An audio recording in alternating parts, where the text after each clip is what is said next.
some form of government. Over 95% of American adults have some form of government-issued ID. This to me is just not.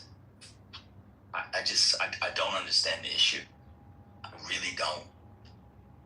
I'm looking at this from some company, but if you take it down to they say 97, but 95% of American adults plus have some form of government ID. I have no idea why this is an issue. Why the Democrats can't use this. Hold up, valid? Yes. State ID, passport, military ID. Yes. That's high. Okay.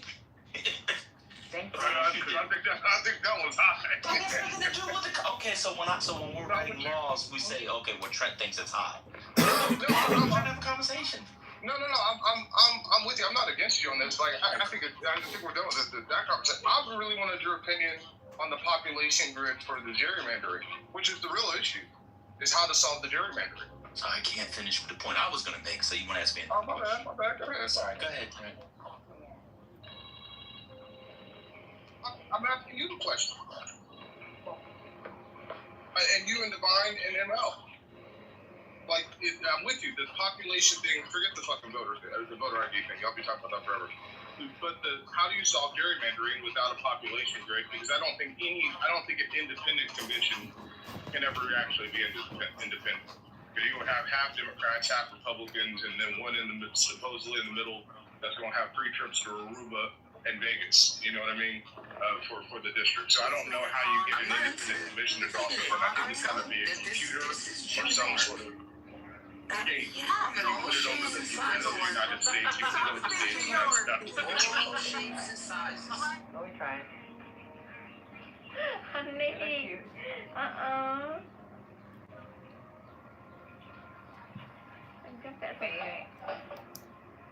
What happened? Go ahead. Oh, go ahead. Like, we couldn't hear something. So Patty's over there getting rubbed down on while we listen to the crazy. I know. So what the Put fuck? me on mute, y'all. I can't. Yeah, we need massage too. Mute the word. Could y'all put me on mute? I can't. It's not working. Yeah, I tried. Put me on mute. Oh my God. This app is. Yeah, that's crazy. It won't let us mute you. There you go. All right. So back to what I was saying. So I don't in my mind. I just don't understand. This is such a losing issue. Not a losing issue. This could be such a winning issue. Give them the voter ID piece and add.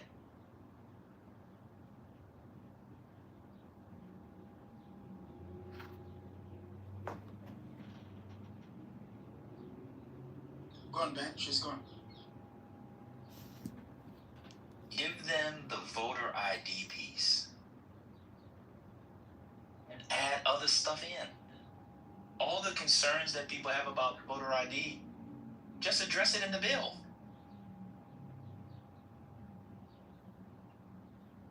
I don't see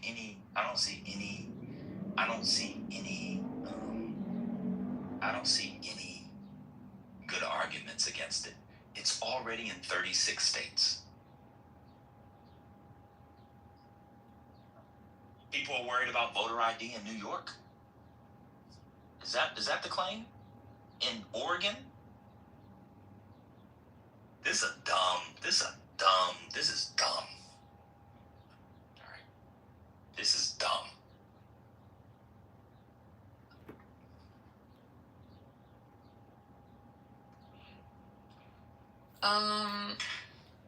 Did you talk about the fact that he can't fire Lisa Cook? I was waiting on that part because I thought that was wild that they voted for that to be a thing. Well, wow. The Fed, they protect the Fed is very independent. You know, the FTC, FCC, all these commissions that Congress set up 100 years ago, they believe that the president should have full power over those things. Yeah, but The Fed is set up differently. I thought that goes into the whole concept of having checks and balances. They're executive agencies. FTC, FCC. Okay. To the Federal Reserve. Isn't she? No, that's what the ruling said today. Isn't she governor of Federal? What is she? I thought she was governor of I Federal thought you Reserve. said so is the Federal Reserve. I'm sorry. Oh, no. Yeah. That was the governor. So there was two women. There was Miss Slaughter and Miss Cook. Excuse me. There was Miss Slaughter and Dr. Cook, but they treated the agencies differently. One is an executive agency. One is not in the same way. So that's why she gets to stay. Yeah. I'm sure if she came on the app and tried to talk about, what her expertise is in, people only would challenge her and tell her she's wrong. They were telling her she's tether, but shout out Doc.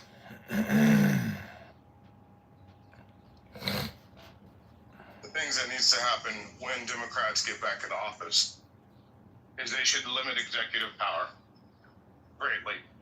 They probably won't, but they should. How can they limit it? It was expanded by the Supreme Court. They can't do anything. So Democrats should, when they get into office, Democrats should watch Trump expand and wield executive power, and the Supreme Court allows it. And then when they get in office, even though they have the same power, they should decide not to use it. Okay. I said they won't. I said they won't, but they should, because whatever comes out. Z, you are an anti-Semitic piece of shit garbage, Z. You hear me? You are trash. Your voice sounds like a fucking dumpster fire.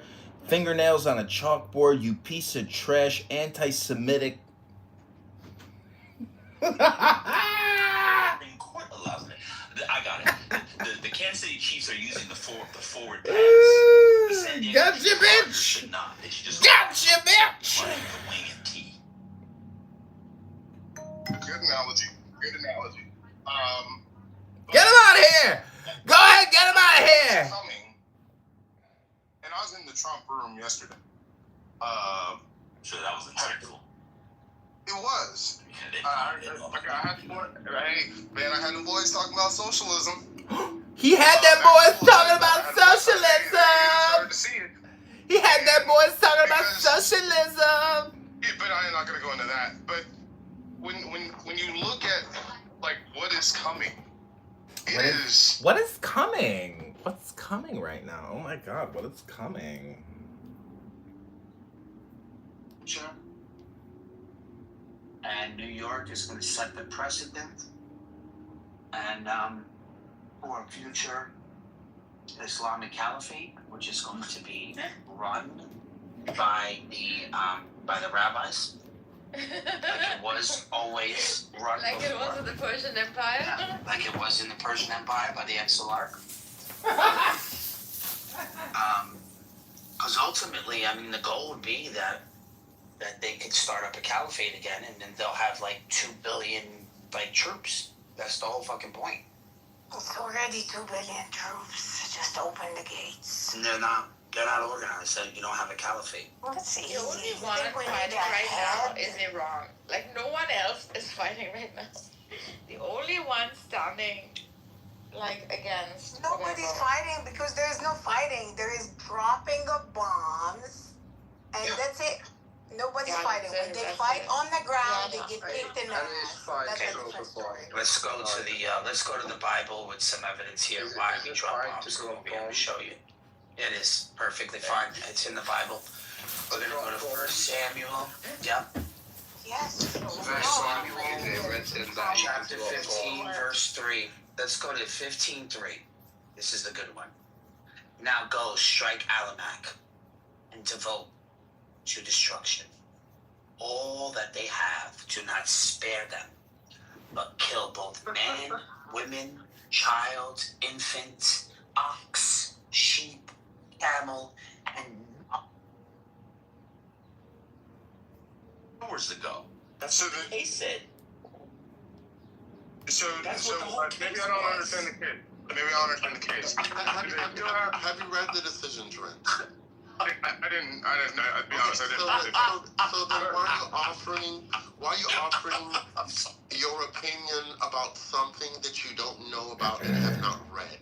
No, what I'm talking. Just answer my question first. You haven't read the opinion.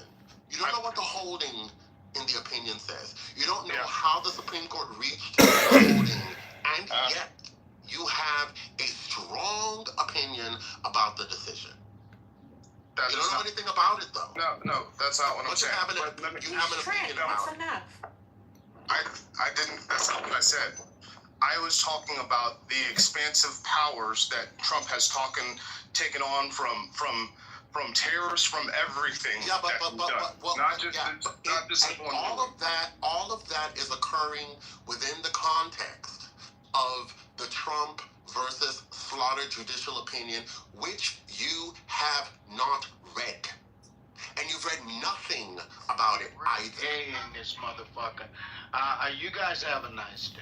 Yeah, I told him, oh, take your bitch ass off. He's gone. Oh my God.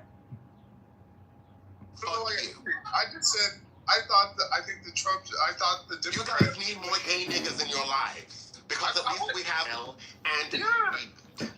and yes, you can put me together because I need some. Yes, and I like you watch our abs too. I know. You see that picture?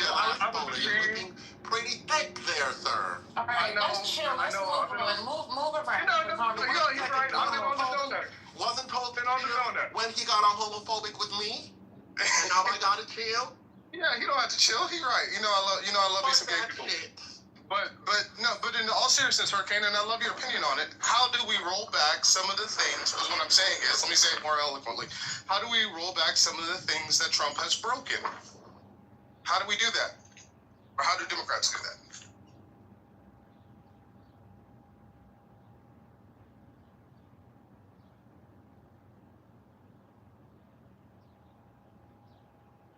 Hello? Hello? Anybody? Is my app working? Hello? I think Bam was saying, why roll it back if in fact the Democrats are going to get in? Like, that doesn't make sense. Then they would be stepping on their own feet. So, I don't understand the question. Just because you get in 2028 doesn't mean what's coming in 2020, 32 ain't going to be much worse. All right, then you push it down the can and talk about it at that time. Oh, I don't see. That's what I think the problem is. It will violate the Constitution. Well, what violate? Because it I thought violated the Trump was Constitution. violating the Constitution. Go ahead. Trent, you just want to. No, I'm not. No, I'm not trying to argue. I'm seriously asking the question. If you think Trump is violating the Constitution, then you should strengthen the law. Then you should put in new laws or strengthen things that are in ambiguity with what the powers that the president has. But the Supreme Court just gave him powers. We gotta slow it down. Trent, the Supreme Court just said it is constitutional for Trump to do what he did. You understand that part? Okay. Hello? So if it is constitutional, Hello? what could the Dems do when they get in office? If the Dems were to Hello? pass a bill that prohibits that bill would be unconstitutional. And Dr. Leffer, I don't even know this recent decision. I'm not talking context of this, so I'm not talking about just this decision. Because they have ruled basically like the terror stuff, some of this terror stuff that he did wasn't he didn't have the power to do. There's been other things where the Supreme Court has ruled against him. And so what I'm saying, and there's an ambiguity in some of these laws because they've never been tested. And so what I am saying, when the Democrats get into office, when they get in power, I do think they'll be in power in 2028. They should limit the power of the president and more clearly define what the president can and can't do. You think the Dems should just go over every power the executive branch has? Define what a president can and cannot do. You're not listening. Hello? That's literally what the court said today. Hello? That's what they said. It was 6-3. You're not listening.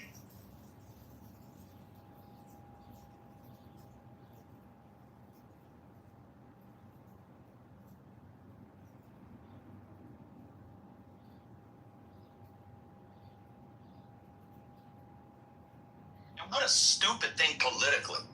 The other guy comes in, fucks up stuff that we hate, and the way we combat it is by taking our own.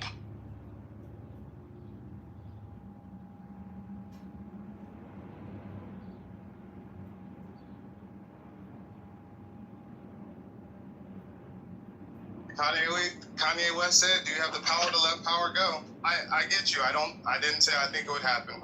I do think it would be a good idea that The argument is whether it would happen or not.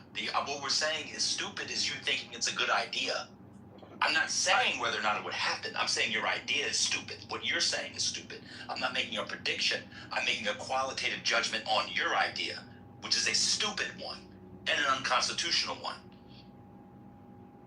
So then, basically, Trump does have all these powers that he's used, is what we're saying. So he hasn't really. Depends on the area, yes. In this Article 2, in immigration, in terrorism, in war, yes, exactly. Some things he doesn't have. That's literally what the cases were today. That's literally what we've been talking about.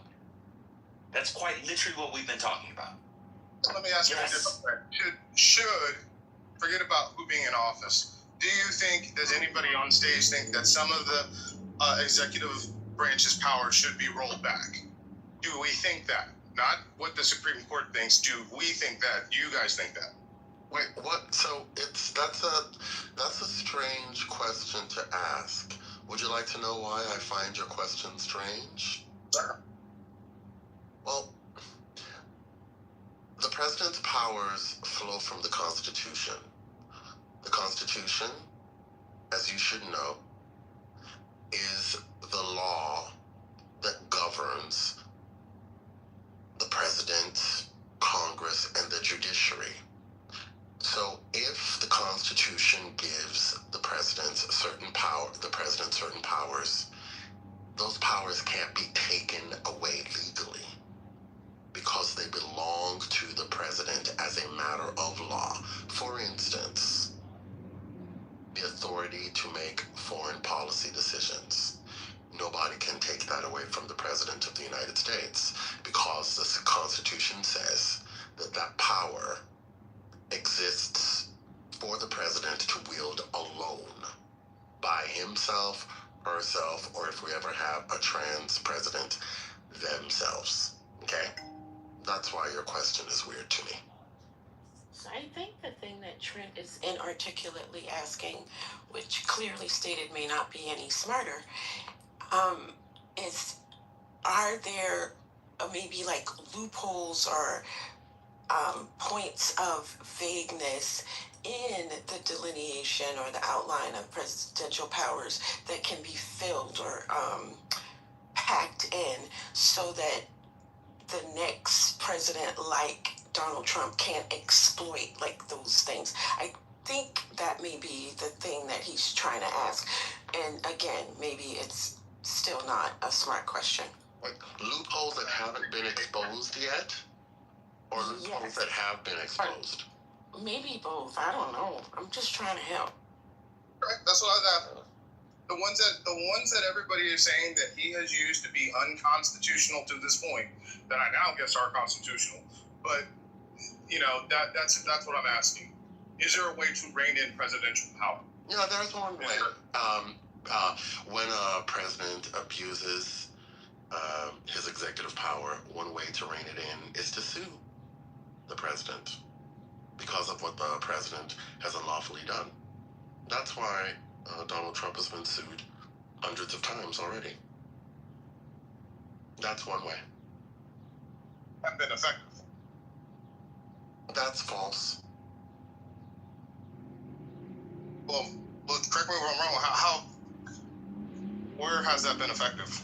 Have you read the decision today regarding his attempt to fire Lisa Cook? I saw that there was a 5-4 decision that she can stay in office while they review something else. Is what I got out of it. I didn't read the whole thing, but please explain. I'm listening to you, baby. Do you consider that a win for the president, or do you consider that a loss for the president? Like a loss to me. Okay. Well, you've answered your own question.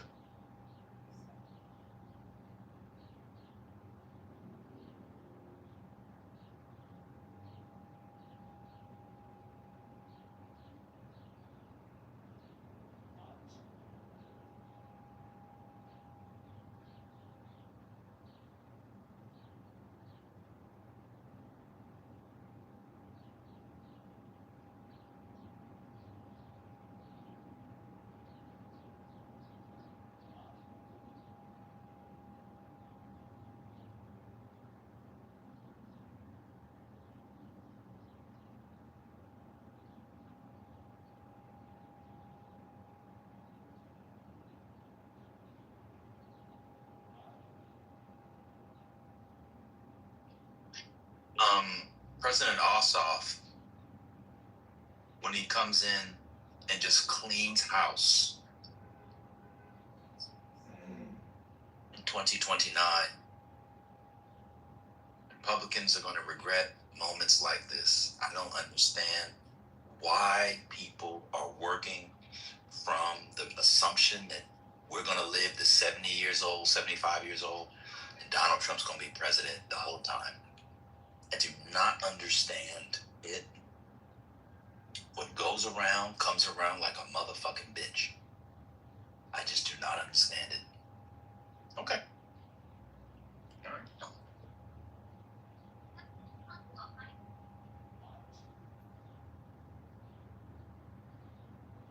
I'll just say Wait, this. what happened? Who got cleaned out?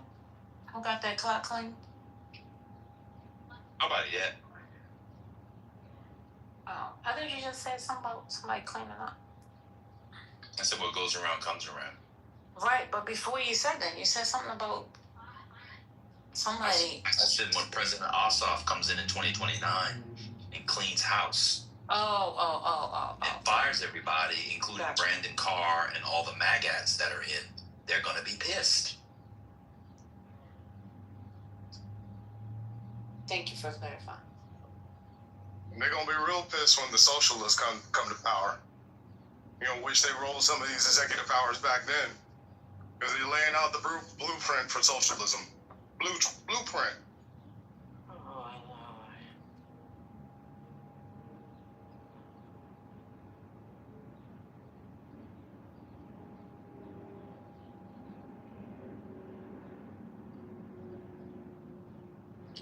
Robert's decision in this case is so predictable. His opinion, I've been going through it. It's just so predictable. He's basically saying the president can pick who he wants to work with. That's literally what he's saying.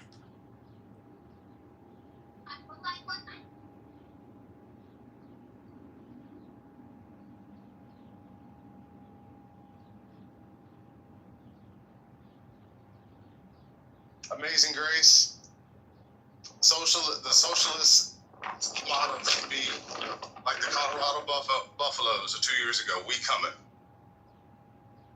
Oh, and Ben, you didn't tell me about DC. Yeah, what happened to the Colorado Buffaloes last year? They came and left. Hey, what a horrible analogy to use. Dion lost the Dion had cancer. Fuck. Dion had cancer. But look, hey, you didn't tell me about DC, so my cousin Doug told me about the socialists that won in DC. I didn't know this. I thought it was only New York. Nobody cares because she's black, so we can just move on. Yeah, nobody cares about her. She's a black woman, so nobody black cares. Woman, so who cares that she's? So we only care about the Browns. Browns and BIPOCs. The Indians and the BIPOCers. And the IPOCers. Okay. And the Haitians.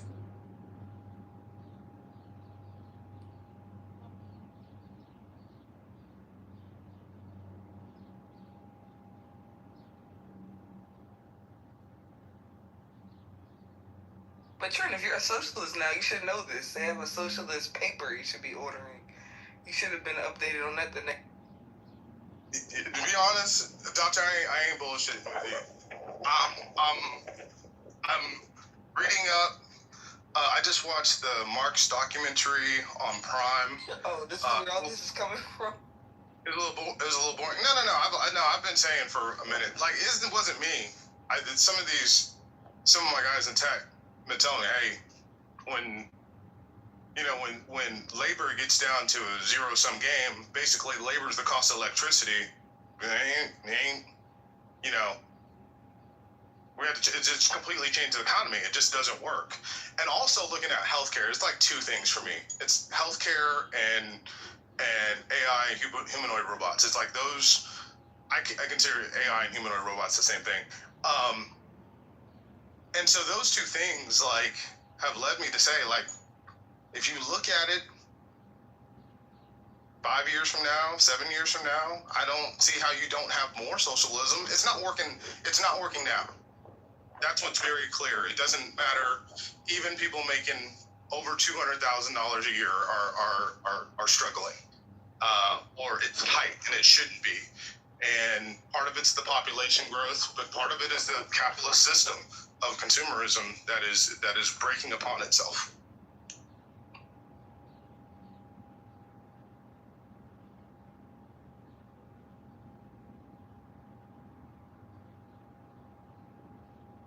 So, when are you gonna read some Marx? I read the shit. I'll be honest with you. Oh, then you can't be a socialist. You don't read. I haven't read. The last thing I read, and I told Ben, the last thing I read was Original Sin, and I didn't read it all. I didn't read it cover to cover. But like I'm like the students at Columbia. I don't have the capacity to read, a whole novel. The documentaries they get the gist done. And things are moving so fluidly, moving so fast. Like, I don't know if you know what's going on with Quad Mythos. Yeah, go ahead. Just stop. Just stop. Thank you. Why I gotta stop? Just like the students at Columbia, we just gotta let them walk.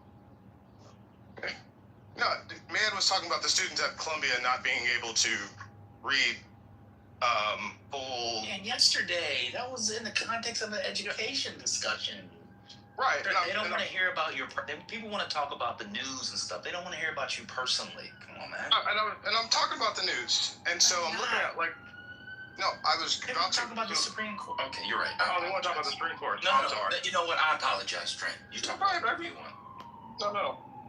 You good? I don't have anything. I was talking to Dr. Library, like what's happening with Mythos and Quad, and it breaking into bank accounts in our national security systems. I know you don't. You may not know Amazing Grace because you're reading books, and it's not in books. I know everything. Not in books, and so. I know that what you're saying is bullshit. I know that. No, it's not bullshit, ma'am. Yes, it is.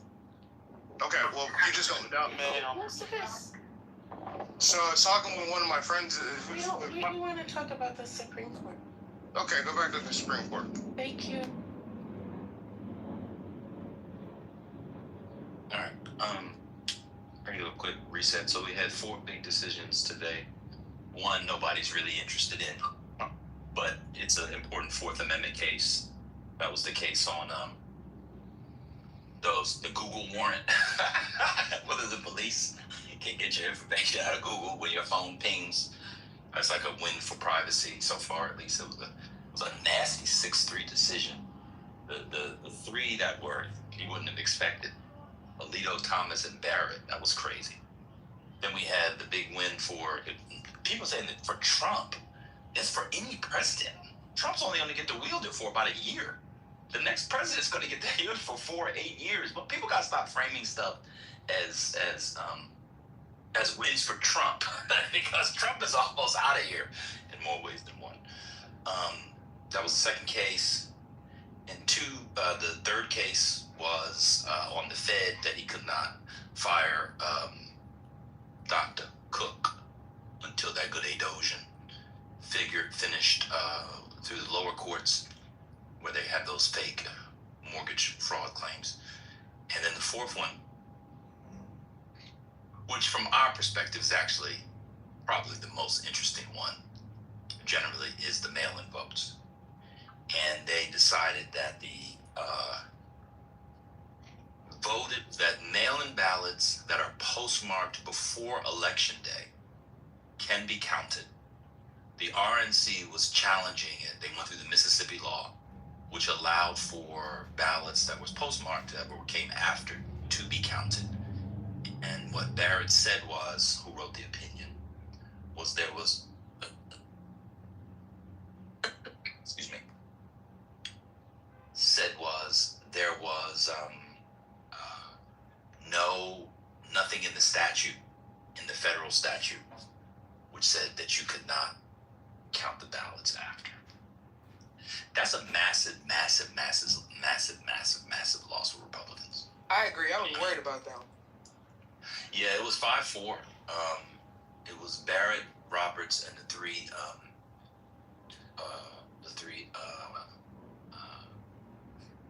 three justices.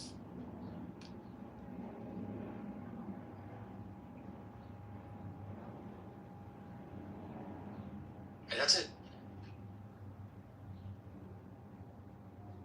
So the only thing I'll say about the Watson decision is that it strikes me as a decision that should have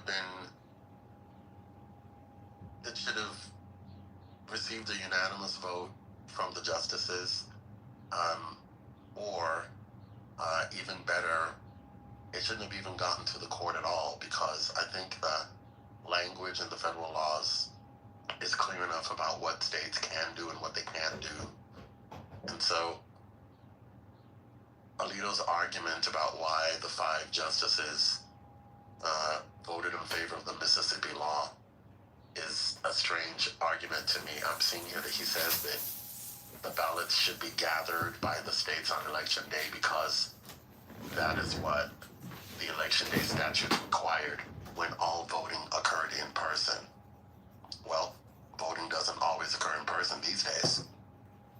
So, that's all I've got. I don't think that... Well, maybe it should be occurring in person. It just shows you how far these unprincipled conservative justices are willing to reach outcomes that advance the nefarious political agenda they have. Nefarious. Because if they were principled, they would have said, got no principles. We're going to vote alongside the 5 that supported the Mississippi law.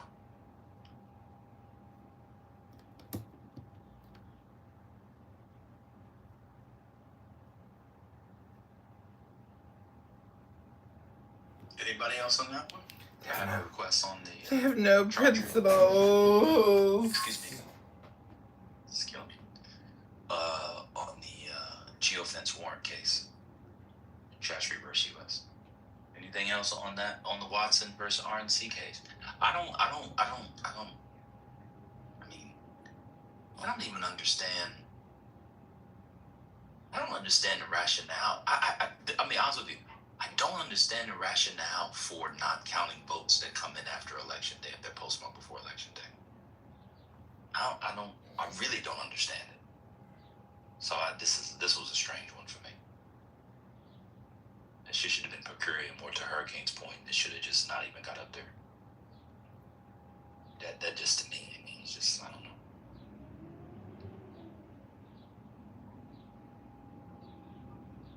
Anything else on the voting rights one? I'm sorry, the mail-in balloting one. Okay, the other case, Sister Keisha wanted me to go. I can read from it. It's the Chatry versus United States. It was a 6-3 case, and they argued that a geofence warrant, that's a warrant that told Google to provide location data for cell phone users who were near a particular place during a specific time. It ruled that when they did that to obtain evidence against a man for a bank robbery, they conducted a search for Fourth Amendment purposes. And so they sent it back to the lower courts to determine whether or not that search was reasonable.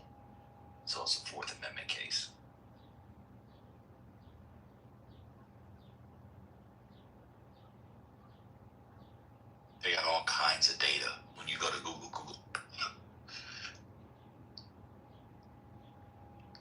They get all kinds of data from those searches. Is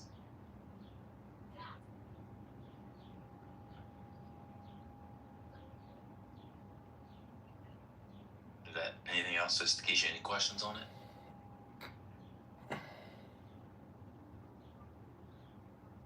That was 6-3, and you had a dissent by Alito, Barrett, and Thomas, of course.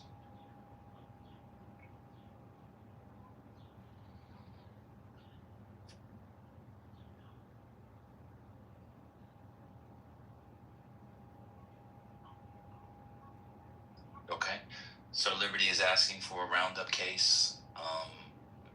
No one's really speaking about it. I guess I can say something. The government decides that when your grandpappy and your uncle use Roundup, the Supreme Court decided that even though they didn't tell you it could cause cancer and he had cancer and died of a disgusting death, you're not allowed to sue Roundup or Monsanto. So those billions of dollars of lawsuits will probably fail. And you had, I believe it was Gorsuch and Jackson were the two dissenters. Gorsuch has an evil company streak. My understanding, so sometimes he'll go against the big bad evil companies and he wants them to pay. But he's got real mommy issues. I don't know if people know Gorsuch's history with his mommy. Did you all know that Gorsuch's mommy was the first cabinet member ever held in contempt by Congress? If I recall correctly. His mommy. No, can't know that. Yeah, that was his mommy. She was the EPA director under Reagan. She was for the streets.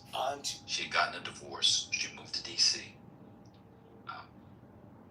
She had gotten a divorce. She had moved to D.C. And she was in them streets, boy. Manhattans, martinis, boulevardiers, white wines, red wines, beers, vodkas, Moscow mules, Montcalms, G&Ts, whiskey sours, amaretto sours. She was in them streets, dolled up, just getting run through by Dems and Republicans. I'm just telling you the story as it is. I don't hold it. And when she broke, I'm sorry, go ahead. I didn't know where you were going. I wanted to hear your opinion on this. I'm looking at this failure to warn lawsuit, and I think it's huge. Be quiet. He is in the middle of talking. What's wrong with you? No, What he's is talking about. wrong? He's talking about the But why would barrel you interrupt him in mid-sentence while he First was we talked telling about a it. story? It's okay. It's fine. Go ahead, Trent. No, it's not okay because I don't understand and I need to understand. So I'm asking the question, why do you do that? If someone is speaking, why do you feel the need or feel as though I want his opinion on you're doing it right now? Okay, are you I'm done? speaking. No, I'm not done. Okay, go ahead. That's rude, Trent. You gotta chill with that. That is rude.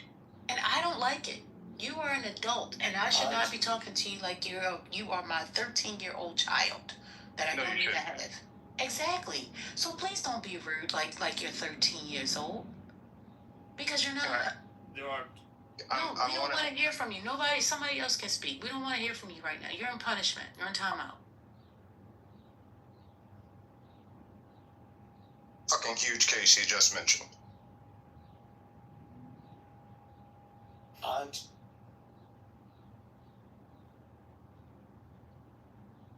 Did you just use profanity?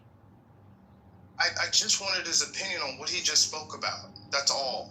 When he was done, you could have asked. Be quiet. Go ahead. I'm sorry for interrupting you. I wanted your opinion on Barry. Well, now he's not even going to talk. So now we got to sit in this awkward silence because, hey, let me just ask you a quick question. Hello? Where's your mom? Where's your mommy? She's at her house. Can I ask the question because you guys are... Okay. Now, no. It affects all of you, by the way. That failure to warn is significant. I just want to know if that takes away the lawsuits.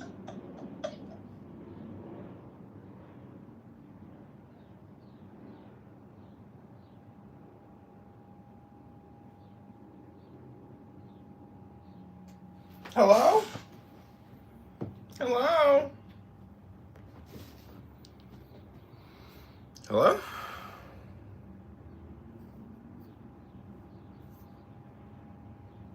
Hello?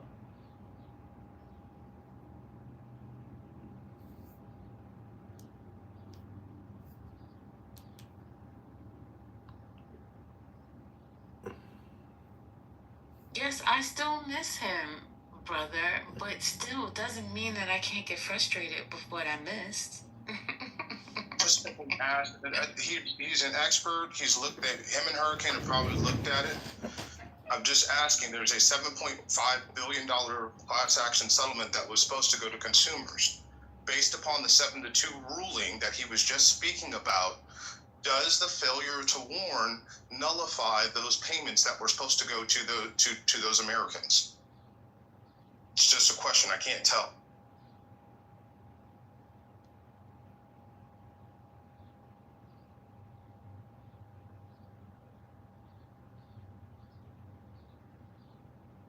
And I'm looking it up. It doesn't. I'm looking it up like now. I didn't know about it until you said it. And the reason why I'm asking, because that would have impact on a lot of things. If the failure to warn mechanism, like that's the Tylenol lawsuit as well.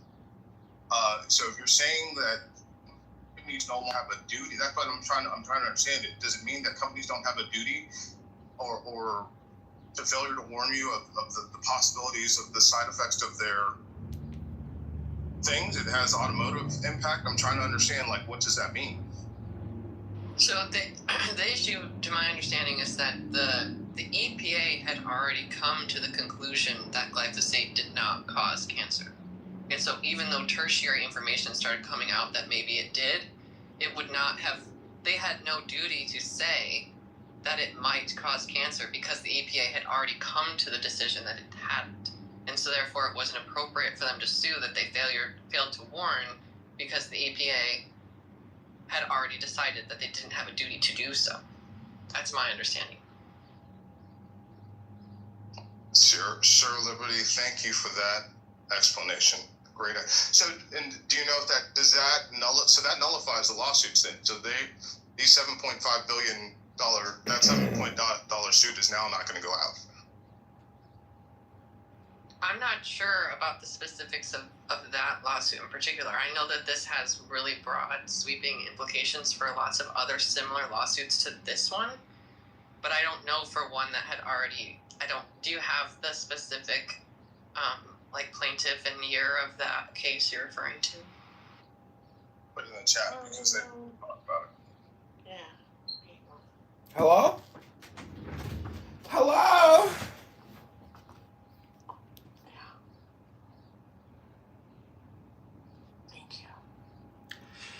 Alright, so can we go back to the story? Hello? The mummy. How you say it? Mummy.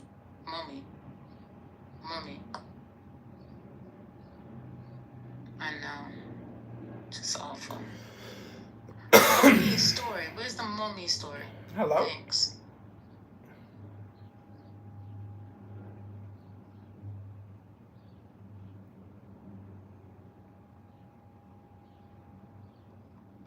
The mullah. Where's the mullah, man? Wait, come on. What's going on with the story? Hello? Forget it.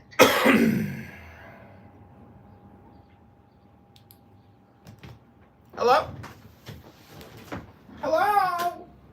Hello? Hello? I don't know, Patty. Ben was right in the middle of a story. And someone asked a question right in the middle. So, can't get back to the story.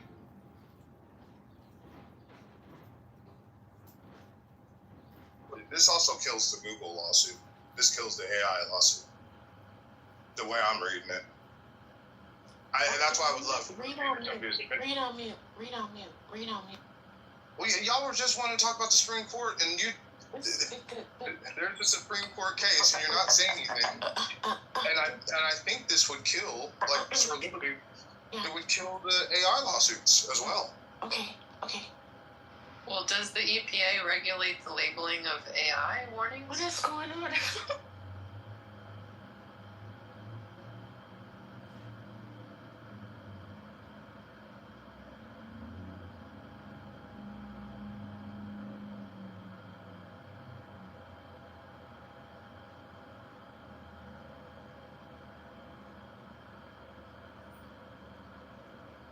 Because this doesn't mean that you'd have no duty to warn anyone about anything. That's not what the decision was, you know.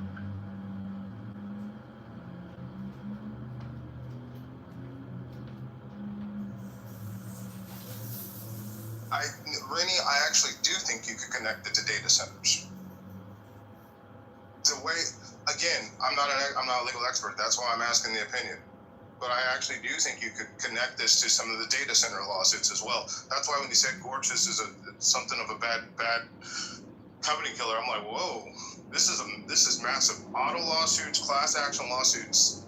Like, the way I'm reading it, again, I'm reading the cliff notes. I'm not going through the entire opinion. That's why I would love. I'll come back maybe when y'all want to talk about it. But from a corporate standpoint, that's probably the biggest thing of the day by far. Or when and it was 7-2. Just come back when you've read more comprehensively. Because that might answer the questions that you're posing. Comprehensive reading. Thank you.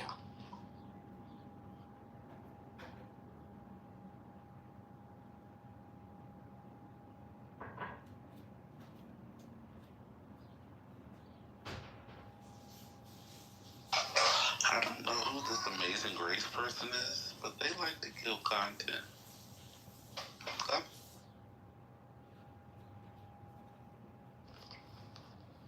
I think you confused me with Trent.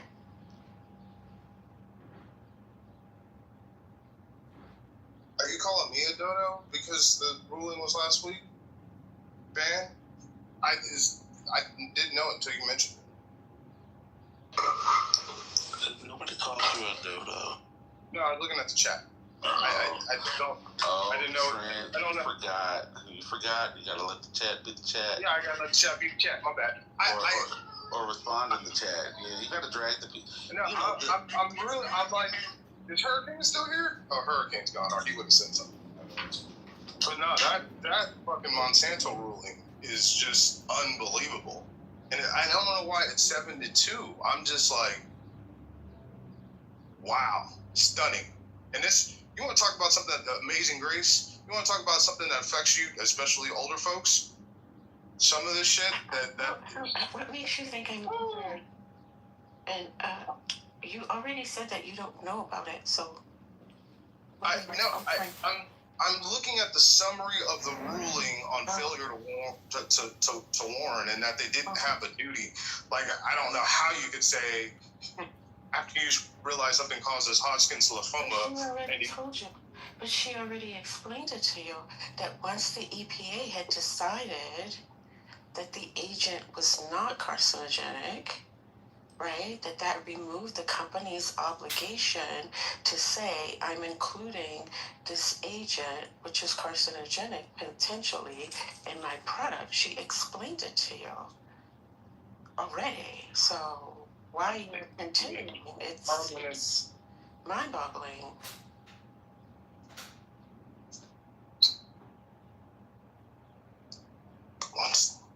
Yeah, I don't know the specifics of how it works, where if new information starts to come out that maybe something is carcinogenic, like if there's a requirement to resubmit to the EPA. I don't know the specifics of how that works. All I know is that basically these court cases were basically juries of people coming to conclusions about whether or not something was carcinogenic or not, which is not really how the FDA and the EPA are structured to operate. We don't like leave that to juries of people to make decisions about whether or not something's carcinogenic. We have these organizations specifically designed to do that. So I think I generally agree with the decision in this case.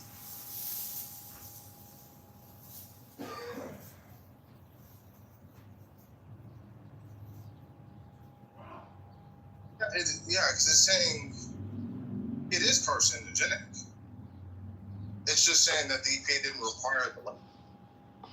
How are you defining whether or not something's carcinogenic? What's going on? Oh my God, don't do it. Don't help. We just want to move on.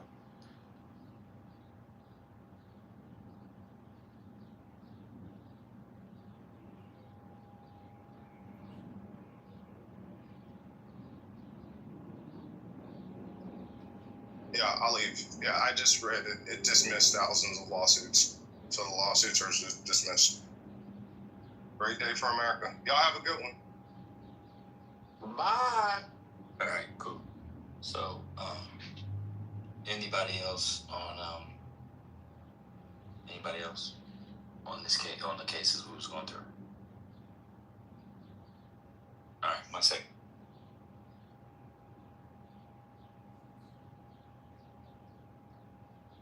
Hello, folks. How are you doing?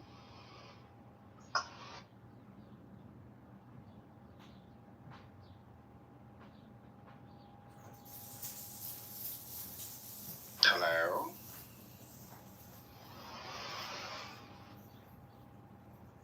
Hello, Matt.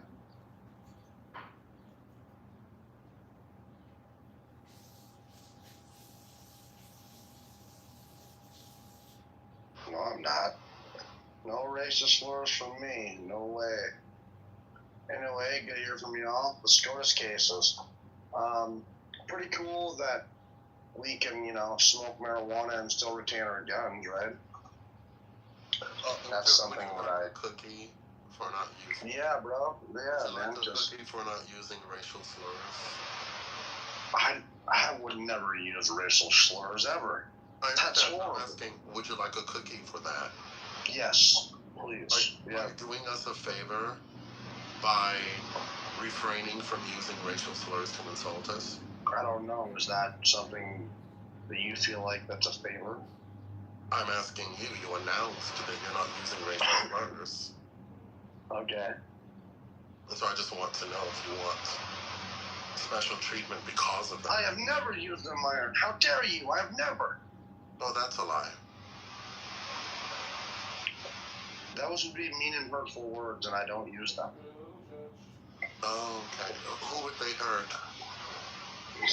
I don't know. Whoever is hurt by them, apparently. Oh. Those are mean and nasty words. I would never use them. So you believe that they're mean and nasty. You believe that they would hurt people. Yeah. You don't know who they would hurt. No. So then how do you know that they would hurt people if you don't know who they would hurt? I don't know. I assume they would hurt somebody, right? I mean, because they're mean and nasty. Oh, I see. Yeah. All right. Do we have any other updating news or any other topics to discuss in regards to the news? Otherwise, we can just go ahead and close the space and open up when more news comes available. Hello? Cool. Hello? See you guys later. No, don't pause it. I forget his name. I don't know if other people saw it. One of the J6ers decided to troll the BET Awards last night. He was pulling up a sign saying something about black parents are the worst and some shit. Bro, y'all see that Drewski skit, though? Can I finish my submission? Yeah, so they were kicking him up and down the avenue. They took his signs. And, leave black people alone. Yeah, they break the law. They've almost fucking killed Jake Long. How did he get out of jail? I thought he had $1 billion bail. Janet Jackson, iconic, her presenting the Icon Award to Drewski. Taylor. I was entertained. Pretty good award ceremony. I was entertained. Go through the BET Awards. I'm not impressed. I'm still not impressed. Hello? The Jake Lang stuff was so unimaginative. They lost. They lost.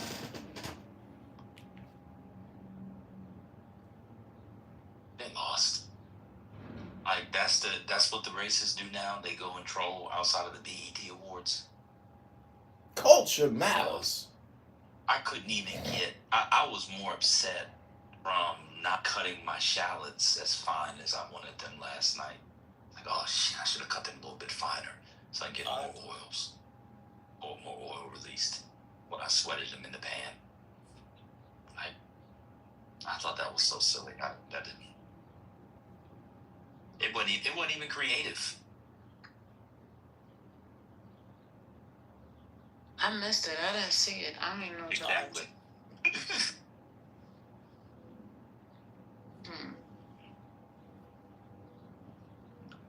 I did not tune in last night.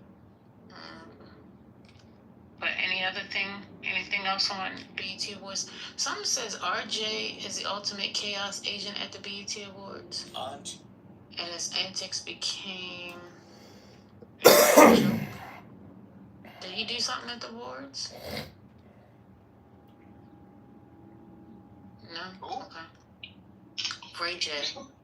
Oh, Ray J. Oh, well, I was gonna say the RJ on Clubhouse is. you said RJ first, baby. It's also. It is RJ, is Ray with a J. But yeah, Ray J. I'm sorry. Yeah, the RJ on Clubhouse is a terrorist, but that's a whole nother. Leave Mr. RJ alone. Drewski trolled him for about, I don't know, a minute. Drewski was a mess. He gonna burn in hell. He came out mocking the church. He did a flying preacher. At the top of the show, he had a minstrel type choir. I thought it was disrespectful, but I mean that's what we're gonna do. That's what we're gonna do. We're gonna allow it. He made fun of Jay-Z. T.I. had a good performance. Shout out to, y'all don't know her, but my homegirl Hi-Hat was a choreographer. She did the damn thing. T.I. did good. He had the son, they had the fake car. Cardi B did her thing. She had the motorcycle. You know, I have a affinity for anything involved with motorcycles. So shout out to Cardi B. I think the East Coast dominated, no disrespect to all, the South and the West, but the East Coast definitely dominated the award show from the recognition of, damn it, what's her name? Sylvia Rhone. Sorry, I had a phone call. Sylvia Rhone was recognized. She's from Harlem. Tiana Taylor again was recognized. The performers, I don't care much for French Montana, but shout out to Max B. He's home. He's, the Wave God. He performed with Max B. So shout out to that. I think it was heavily East Coast dominated. Yeah, and for Janet to come out, I mean, they went crazy, just anything with Janet. She's like, yeah, I'll come out and talk to the people. I thought she didn't have to do it. Yeah, I think they did an okay job this year. I usually don't watch because I'm out of that life, but somebody yelled upstairs, the BET Awards is on. I said, fuck it. Fuck it. I got shit to do anyways. Motherfucking BET's on. Let's go. Guess I'll try to watch it on replays.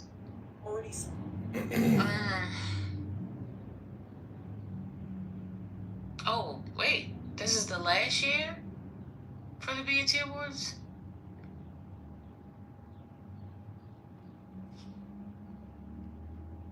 I did hear something like that. We touched on it briefly, I think, in this room.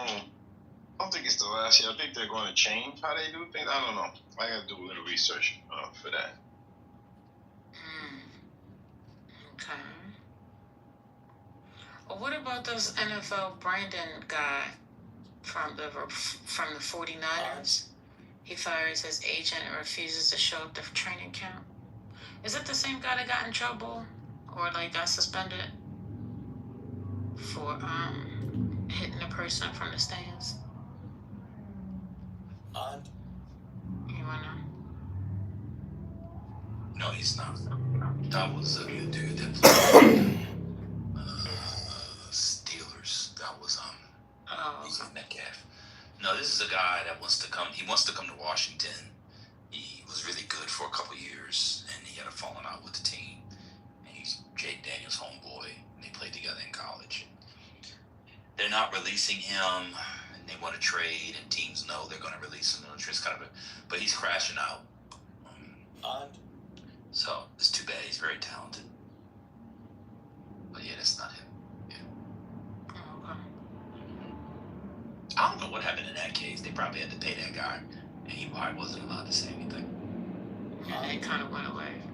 Yeah, NDA, that sort of thing. Yeah. So.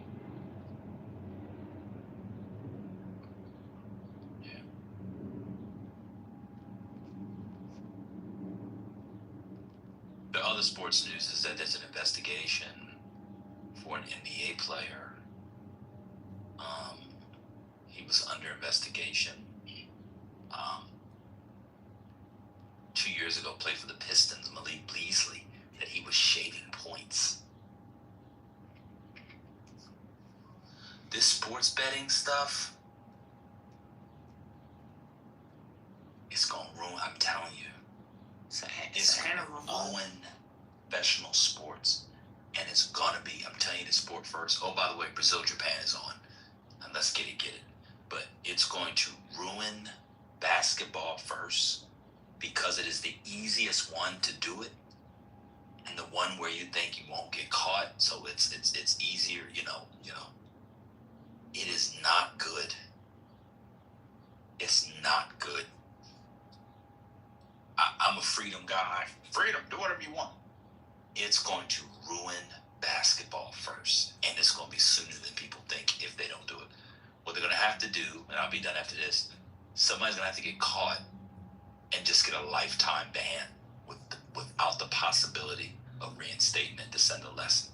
You're not going to suspend people. That's not going to get people to do it. You're going to have to lifetime ban people. They don't bring water? It's really bad. It's very easy to shave points in the NBA. Very How about easy. a tip? You score 10 points, minus 110, 10.5 over under. Your boys bet $100,000, $200,000 that you're going to be under. Oh shit, coach, my knee hurt. I can't go back in. Don't nobody know if your knee hurt. You had 10 points. You had 8 points.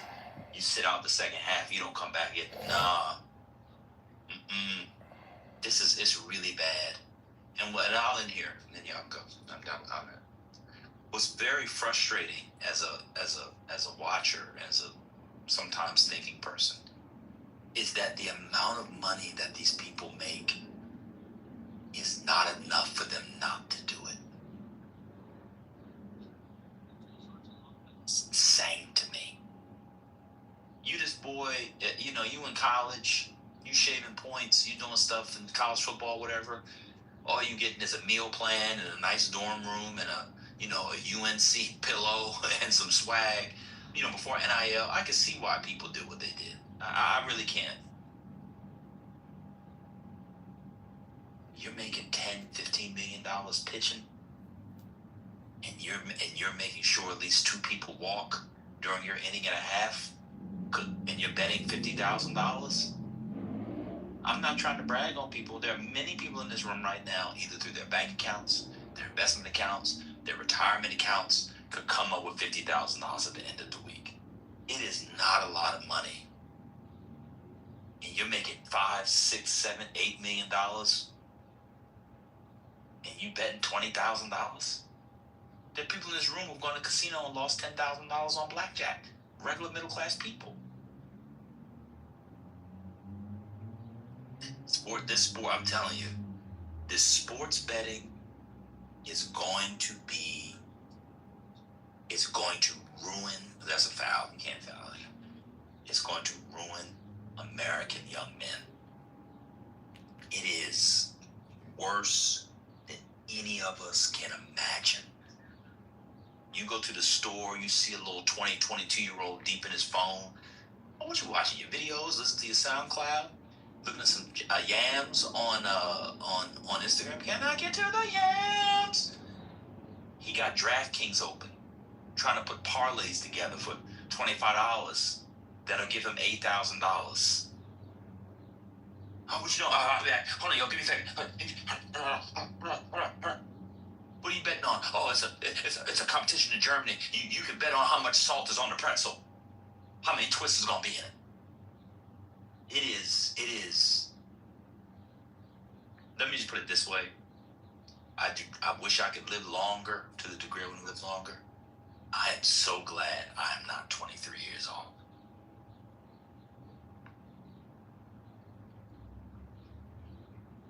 I'm so glad. I remember when they transitioned from porn DVDs and VHSs to the internet.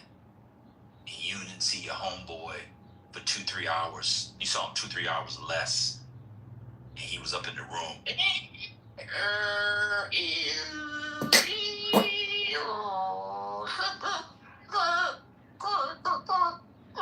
He was getting on CompuServe. Remember how you had to dial up? He was getting on CompuServe, right? Now, they're not even interested in that, although some of them are.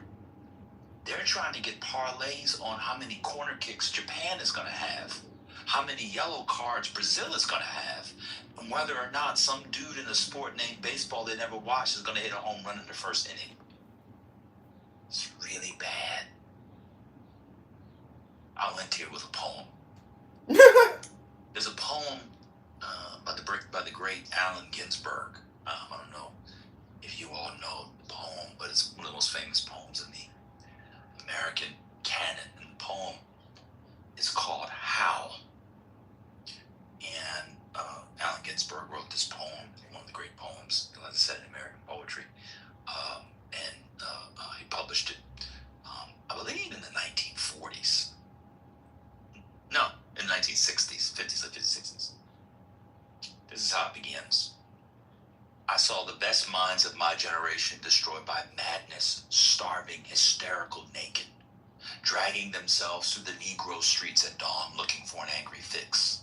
Very famous poem. Anybody that studies poetry knows those 2 lines.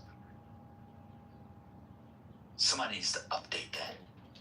I saw the best minds of my generation destroyed by madness, starving, hysterical, naked, dragging themselves through DraftKings and FanDuel looking for an angry fix. That's actually what's going on. It's really bad, First Lady. I'm done. I spoke to you. I saw you edit. I would add DraftKings and Crunchyroll, but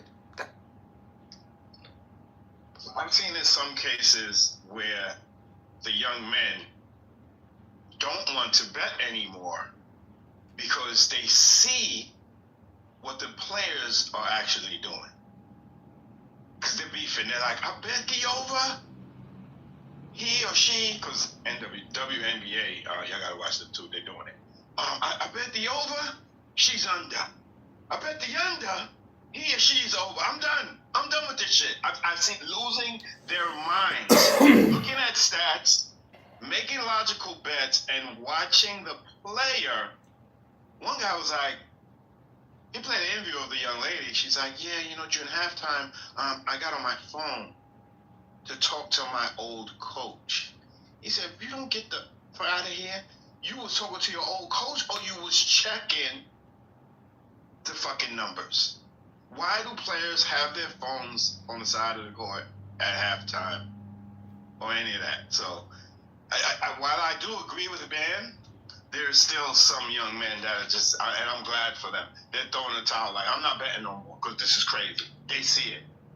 That's the only thing that'll save it, is that people see that you can't trust the stats and predictions and what you think because of the craziness of the players, or that the players are betting. 100%. If people believe the players are in on it, then it'll get you out. Because otherwise you're not betting the sport. You're betting how the players are betting, and that extra level creates a certain kind of distance, or alienation that they don't want. But it's really bad, Brother Devon. I mean, it's really, really bad. And I don't know what anybody can do about it because you hook up to your bank account. I mean, if you got paid today, I don't know how much people make in their checks. What's a good amount after your check? $3,000 for the 2 weeks. Say you make $3,000 every 2 weeks, $6,000. Oh my! You get it. I don't know how much. Is that a lot? Is that too little? That's too much. Oh shit. Oh. I apologize. But let's say you made $2,000 in your check. that could be gone by the end of this Brazil-Japan match. And they just take it.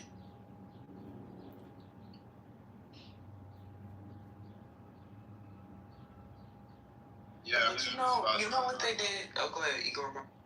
No, before, you need to go to the shady street to put the bet, If you want to watch porn, you need to go to HD, Now everything is on the phone, so I agree with you, man. I was gonna say what they did at least in my area during not this past March Madness, but the year before, when they saw the volume of player props in the March Madness tournament last year, You should pay them the motion to most of the states around me, they completely banned player props in college basketball. Like, you cannot bet a player prop in college basketball anymore. They're gonna have to start doing this in the professional sports. Like, the only things that they're gonna start allowing, I think they should, if players keep gambling, is like the futures, like who's gonna win the Super Bowl, how many wins such and such gonna win, or how many wins this team gonna get, who's gonna make the playoffs, and probably just over under straight up, like a Dr. team Carter, over. have you been BIPOCing? Absolutely not. So you said volume and not volume like an Indian. You said the volume. Did y'all hear that? She said volume. That's what they say in New Delhi. What's going on? You been BIPOCing? No, she's just been eating kimchi for breakfast. I'm done speaking. With the kimchi has her speaking like an Indian? I think it was the gateway. It was the gateway food. I did try some mango chutney. Oh, there we go. On Wait, what's the relationship between kimchi and Indian? I don't know. It's just a gateway. When you try new foods from different people, why not try some curry? Oh, I see. Yes, okay. I see. Oh, okay. I was like, I know brother does not think kimchi is Indian. Like, I know this app has ruined brains. No, no, I'm not that gone. I may be buck broken, but I'm not delusional. Yeah, no more player props. They gotta start that. Are they paying the college players now? Are they getting paid now? Yeah, it's better. Yeah, they're getting some. Okay. But it's limits on it. But they do have NIL. But the sports books, if you let them go, it's player props, game props. This is all kinds of stuff. There was a good article. I don't know if you guys saw it. I don't know if you guys saw it. I know you didn't. There was a profile in the New Yorker on like the last bookie in America. I don't know if anybody saw it, but he had run an offshore account. And there's something about, and this is the legalization. This is the thing with legalization. People say legalize stuff. I don't know. Some of the trade-offs with legalization, at least in sports betting, I don't think it's been worth it. Now maybe it's been for the state. They bring in a lot of tax revenue, but it's been really bad. I agree. I was at a baseball game the other day, and I was at a baseball game for like work or whatever, and it was like 3 white boys sitting behind me. They were teenagers, though. They had to be like 15, 16.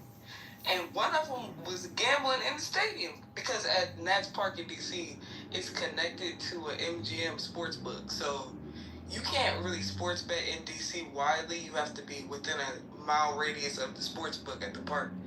And he was in there gambling on if the Wizards were going to take AJ Dubasa, if he was gambling on the game, home runs, all of that, like, during the game. It was...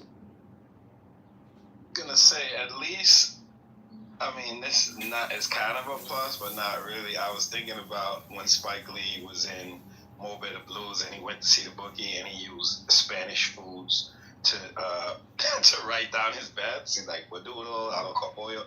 That shit was hilarious. But remember what happened to him? Remember when he couldn't pay the bill and they fucked him up? At least that's not happening. That's true. Although, Devon, what would you rather have? Devon, what would you rather have? Would you rather have your fingers broke or your 401k, which was already woefully behind, drained because you were betting on the Spurs and they lost a 29-point lead in Game 3? Take my pinky. Exactly. Take my fucking pinky. Exactly. Yeah. I mean, Zeke never played again, right? Because Giant wanted to bet, and Zeke kept bailing him out. Bleak, brother. Bleak Gilliam. kept bailing him out. Bleak Gilliam kept bailing him out. Yeah, they need to go back to how it used to be. Like, give up a body part, not your 401k. Yeah, the 401k is crazy. I mean, I knew a guy. This was actually a different thing. I mean, well, I don't even know people's business, but let's just say he no longer owns his home, and his wife left him, and he no longer has his retirement. He got kicked out of casinos, so he started wearing costumes.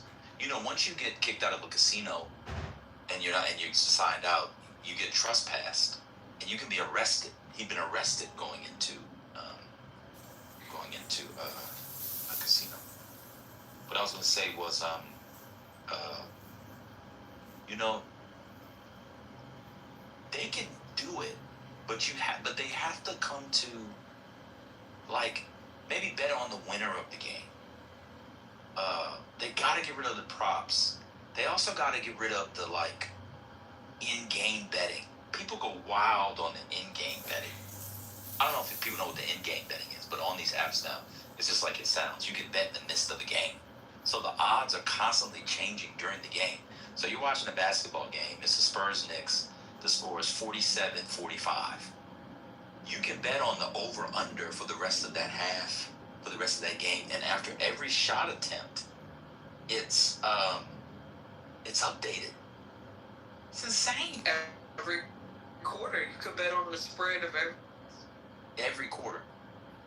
You can bet like, will this player laugh or like touch his head? It's insane. Yes, but they gotta figure something out. But the sports books are making good money, so they're not going to change anything unless Congress makes them change it. But the Republicans are too busy trying to find ways to get the black boys, especially, to not make money. I don't know if you guys know, but there's a bill in Congress that's basically trying to change NIL. Are you guys following this? Nick Saban was testifying. He said the reason why he retired was because players were being paid and effectively he couldn't wrangle them anymore like a slave driver. Did y'all see the testimony? Utterly insane. But Republicans freed the slaves, so whatever. Where are the evangelicals when you need them? We need some order around here. Why are they not trying to ban the game? There's a wing of it in the manosphere, but they also link it up to trad wife and no women voting and all the other things. So it's hard to, it's all entangled. Anyway, I think our segment's done, Dr. Library. You saw that No, you go. There is a rumor that Golden State want to take AD and LeBron James in the trade. Whatever they're doing, they need to leave us out of it. We don't want Jimmy Butler for 60. We like it. Yeah, they want to trade Jimmy Butler, actually. No, thank you. The Wizards should deny any trade attempts by the Lakers. We do not want, the Warriors. We don't want none of. I wanted to go back to what Van said earlier. They gotta hold these players accountable. If they know it's being done, and ban their asses. Send a message to all sports that the athletes are obviously betting. They're obvious, and it's crazy how it's taking the online people to, I see it on IG all the time. I'm not gonna lie, I used to, what was it, Prize Picks? Prize Picks was my shit. And then they banned it in my state. I'm like, what the fuck? And they came back, but by the time it came back, I'm done. I don't fuck with none of that shit no more. I can't, because it is bad. It's really bad. You see what the players are doing. People are talking about the refs. No, watch these players. Watch what they're doing. If you really are into it, you'll see. So there was some good news on this front. I said I was done, but we didn't talk about this. I think it was interesting. So I don't know if people know, but there's a team called Texas Tech. They're a very good football team, college football team. They're a much better engineering school. And you see, if you're from Texas, the engineering programs at Texas Tech are better than those at Stanford, MIT, Caltech, Duke, Johns Hopkins, and Carnegie Mellon.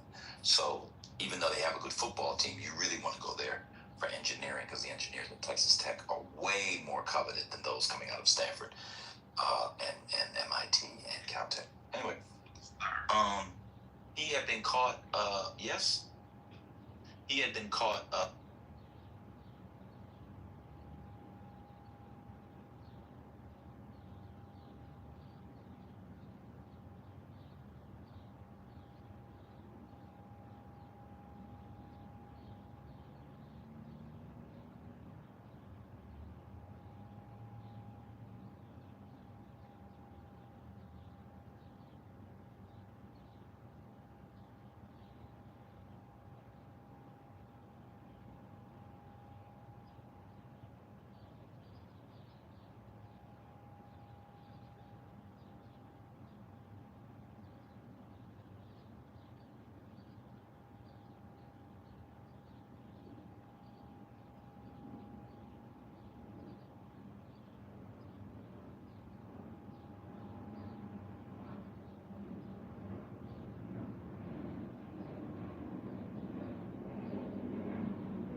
Fucking John Kitover's recording us again, putting us on his YouTube live. Let me see. Did they boom it? No, my phone crashed. You realize that face before they made it to the promised land, compared to Hello? the Brazilians.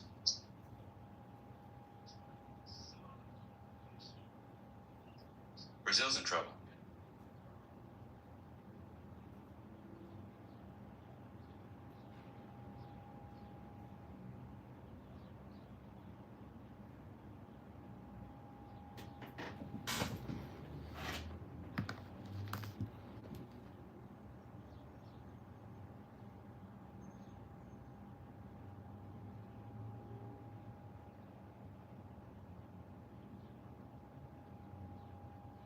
Did they close it? It keeps crashing.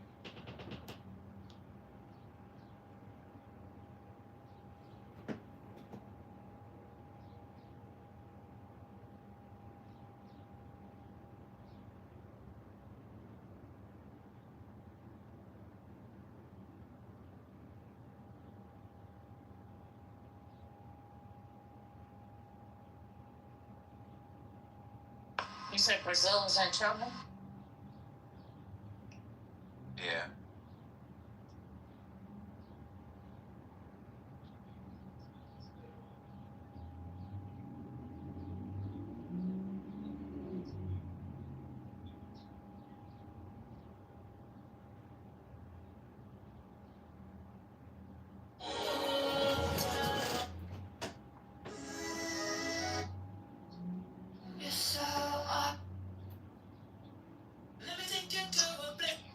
So my daughter just sent me something. I know I mentioned it, we all mentioned it, but the heat in Europe, people are dropping dead. People are dropping dead. I hope we don't get what they got right now. Well, we got AC. They don't have AC. Well, their grid is failed. Huh? Their power grid is also failing in some parts. So, I mean, they have AC in Europe. Not a lot. No, much less than here. That's one of the problems. Cool. Like we have our cooling centers. Yeah, it's bad. What have you heard to you? I think it to you. When I hit 100 in New York for a couple of days this week, so it's going to jump pretty crazy. Oh, I'm sure you could exist under the shade of your banner. You'll be fine. Just raise the championship banner and all of you could be cool. Hey, Divine, I went to see the trophy at Tiffany's yesterday. Nice. But you know what? The line was like 4 hours, and I said I'm not doing that, so I went upstairs anyway, saying I had to buy some baby rattles and things, which was on the second floor. If you live in New York, you know these hacks, right? I went up to the 6th floor where there were baby things, and I took pictures anyway. Nice. Yeah, I thought that was dope. I was like, oh wow, they're displaying it at Tiffany's. But there were people waiting for like 4 or 5 hours. It was incredibly weird. I mean, that was a long time. Well, why did you put it in Puerto Rico? Sorry, I was going to ask her. How did it end up? Doesn't Tiffany's make the trophy? I thought. And they engrave it. I'm pretty. Oh, that fun fact. Okay. Go ahead, brother. Somebody was saying something. Go ahead. Alvarado took the trophy to Puerto Rico. I mean, they don't have replicas, so. I was questioning that because Tiffany was showing it at the same time that Alvarado took it. But apparently, the Tiffany one is the one they're going to be placing the team name on. That's the real one, yes. Right, that's sort of the real one. But at this point, they're all like real because like no name is on any of them. So, they're all sort of real replica. Right. How are you doing, guys? Why is everyone muted now? Who's that? I'm Malik. Nice to meet you. How are you, sir?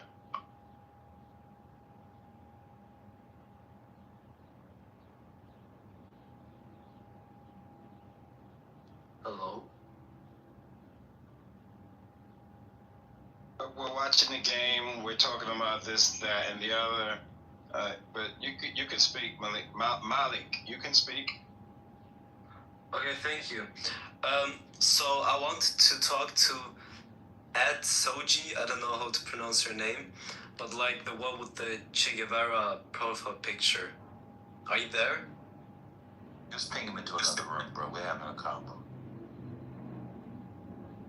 Yeah, keep going. Ask, is it the build of the Japanese that gives, and I'm not being disrespectful, low center of gravity? They seem to be faster and more strategic. Because I heard you say Brazil's in trouble. Can you build not on because that? of that. It's just the Brazil team is not as good as it's been in years, generally. But Brazil should probably stop. I don't know what the odds were. That'd be some upset, right?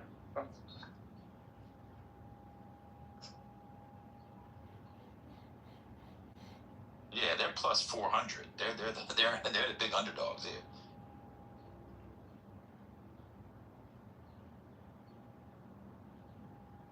Somebody's betting. I got money on Brazil, England, and Mexico. You weren't here for the whole betting conversation, players, game manipulation, point shaving. I don't. Yeah, soccer ain't my thing.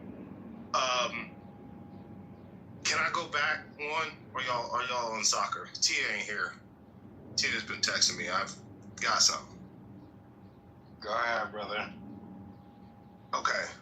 Man, I had to do some research because I'm shocked by this this glossfate ruling. Now I see how it happened. So, and Massey is the one who put it out there. The Bear had set aside $7.6 billion to settle this lawsuit. They'd already thought they lost. They'd already paid out, I think, $11 billion. That might be internationally in lawsuits on Roundup. So they thought they were going to lose. What they did, and there's a great breakdown by Brian Allen of the New York, the Huffington Post broke it down wonderfully. They lobbied all sides, the EPA, the Trump administration, Congress, to the tune of $9 million. And then Trump in February put glossfate on the National Defense Act, right, to shield it from being sued. Right. So that's how. Okay. It's not. All right. Let me ask you a question. Did you read any of the Kavanaugh's opinion? No, I didn't read Kavanaugh's opinion. But I read. So RFK Jr., like his thing has been going against lawsuit. That's why I was so shocked when you said like that. I was like, wait, what? He's been talking about glossopate for years and how it's cancer causing. Well, he may have been talking about it, but there's no consensus that it causes cancer, including from the EPA, across administrations, including European agencies and Asian agencies. There's no scientific consensus that it causes cancer, and therefore the EPA does not require them to list it. And so the case had everything to do with the relationship between state law and federal law. And federal law trumps state law, no pun intended. Furthermore, the cases and settlements with Roundup, many of them continue to go on because they're not about the failure to warn. All the class action is not about failure to warn, which is why Bayer is going to still pay out $7+ billion. Okay, maybe. It's not maybe. It's not maybe. You just learned about the case an hour ago from me. I've been reading about it for years. Excuse me. Okay. You just learned about it an hour ago from me. Yes or no? I learned about the ruling on the case an hour ago. Oh my God. I didn't learn about the case an hour ago from you. No, I knew about the case. Hello? That they're not going to continue paying. Hello? The settlements Hello? aren't all about the failure to warn with glyphosate. I grant you that. They Something have to grant. That's what Bear said. Have you seen Bears? Let me ask you a question. Have you seen what Bear said since the ruling? Yeah, Bears asked for to use this to dismiss some of the lawsuits about the failure to warn. I'm giving you that. There's nothing to give me. That's what I said, and you said maybe. Yeah. Well, I said I don't know if all 7. You just want to argue. TT is right. You just want to argue. No, I don't want to argue. I'll give you. You're right. You're right. You're right. But what is telling? That for one, the internationally, glyphosate is a level percentage. It depends which body. Oh, that's right. There's 2 bodies in the world. The EPA and quote internationally. So when I give you the leading European agency and it doesn't say that, then what? No, you're correct. But there's not 2 bodies in the world internationally in the U.S. I said there is not consensus. Okay. The IARC? They have no effect on American law. I grant you that.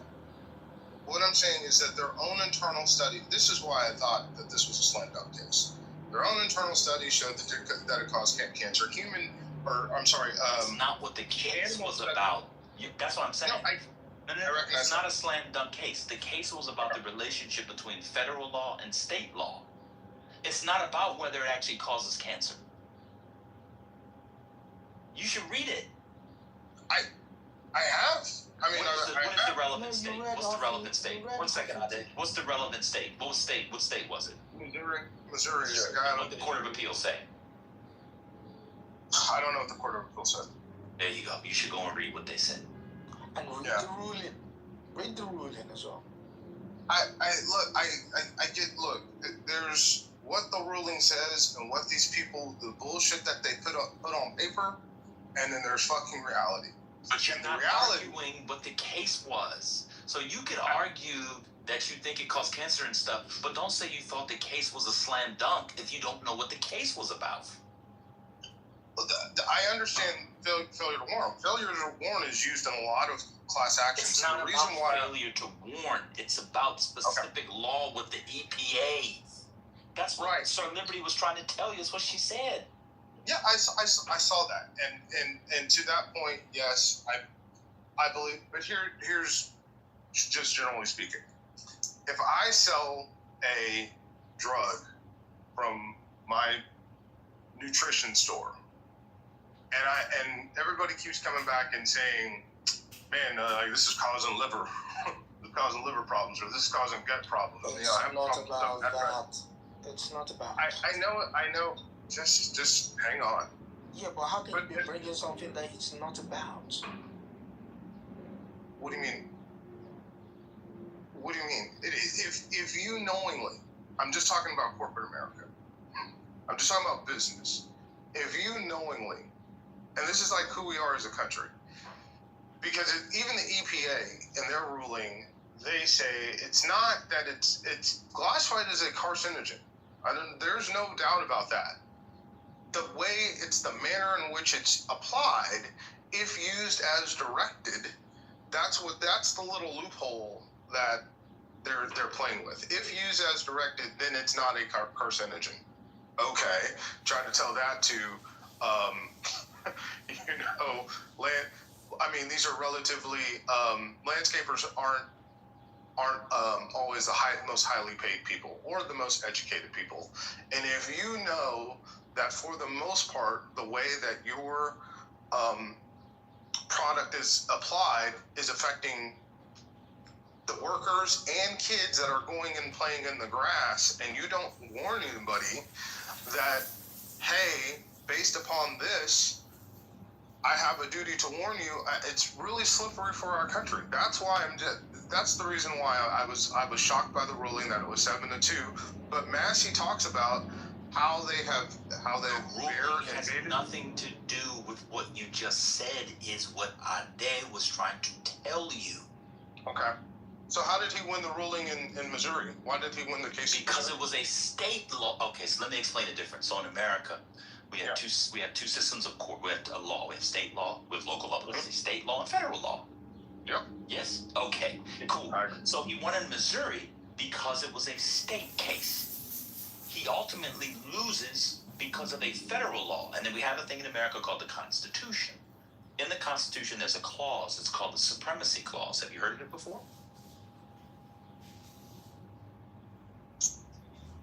Have you heard of the Supremacy Clause? Yes. Okay. There's your answer. Okay. The federal law does not. It said that the EPA they did not fail to warn because the EPA did not deem they had to warn. Because if you read, I'm on the EPA's website. This is the first line. No, it's not the first line. Sorry. No evidence. Let me read it to you. No evidence that glyphosate causes cancer in humans. The agency concluded that glyphosate is not likely to be carcinogenic in herbicides. Therefore, they don't have to put the warning label by the law. They rule on the law, not what Massey says, not what RFK says, not the fact that, as you said, landscapers are not generally intelligent, well-read, and educated people. It's amazing how I'm called the elitist, but people like Trent say that kind of stuff all the time, and I never do. It's just amazing. I don't know how people heard that. It's just amazing. But anyway, that's how the law works. Yeah, I get it, but I think... No, you don't get it. You just asked me how it works. I'm confused. Listen, and the reason why I'm bringing this to y'all's attention is this can be used in other cases, especially, talk about these AI data centers. It cannot be used in that. It's a specific law that it was ruled under. It's about pesticides and fungicides. It's called FIFRA, okay? It's FIFRA. It's a specific law. Yeah. It has nothing to do with AI. AI is not covered under FIFRA. The way that, okay, I know that, you know all. Bro. I know that you know all. She's a lawyer. Yeah. Well, you know what? Hold on. I do know all because I read the opinion. Yeah, I'm looking at it too. Oh, so you're looking at Kavanaugh's opinion? No, I'm not looking at Kavanaugh. Then you're not looking at it. Okay. So, look, what I'm trying to say, look, as Americans, seriously, there are certain things that these companies at times know. It's in their documents. They see it. They know it's happening. Stop talking to us like we're retarded. This is very insulting. Everything that you're about to say, we know. Let me say something. As Americans, there's stuff in their documents and so forth. We know that, Trent. In this particular case, it had to do with FIFRA. That's it. You don't need to tell us that they find ways around liability, that they cut corners, that they take profit, that they use money for the defense. Everything you said, we've known since we were 14. Remember you said we should stop learning at 14? You're not teaching us anything. All right, well then that's Thank you. Cool, and then let's go back to our combo. You're not bringing anything. Well, sure. Well, let me tell you, companies cut corners and hurt people to make profit. Yes, I also was 11 years old. That's when I learned that. We're adults too, Trent. God damn. I'm looking at it. You're looking at his opinion? No. So why'd you say you were looking at it? I'm looking at... You don't know what FIFRA is. What is FIFRA? I don't know what FIFRA is. No, you're right. I don't know what FIFRA is. I'm looking at how the case came about, what these Americans have alleged, what they have gone through, how it's gone. This has been going on since, I think, 2018.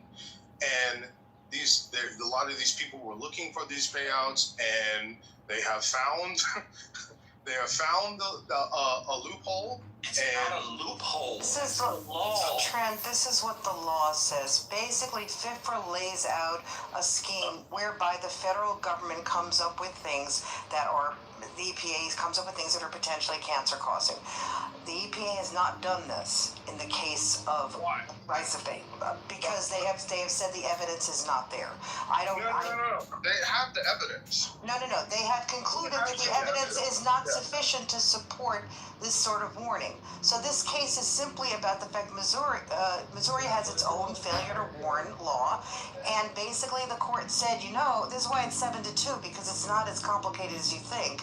Basically, the Supreme Court said, no, that law is trumped by the federal law in effect, okay, by FIFRA. So if FIFRA says no label is required, no label is required. It's as simple as that. It might be terrible, it might be an awful thing, but it's a pretty basic ruling.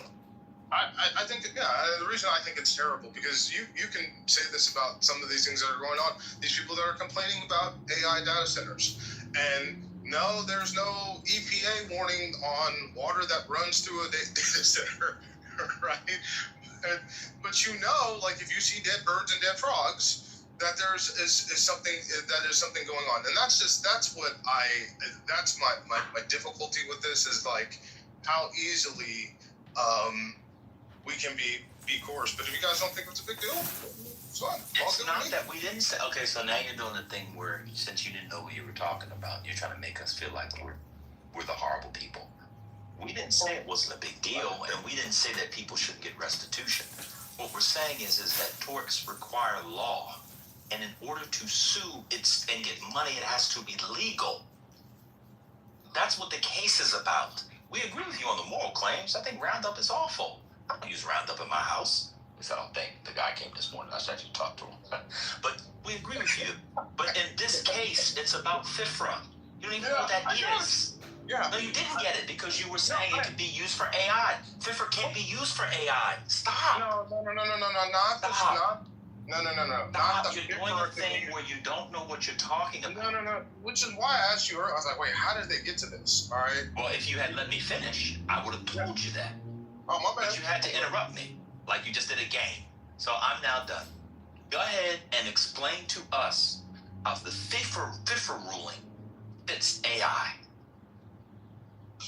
It fits AI. It fits all things. It's the way that you can coerce the judiciary, and they can be bought as well. They are being bought as well. The administrations obviously can be bought, and things that are really, really simple. Like we've known that Roundup cause cancer for quite some time, and we know that there are some effects with some of these things that are being built around us.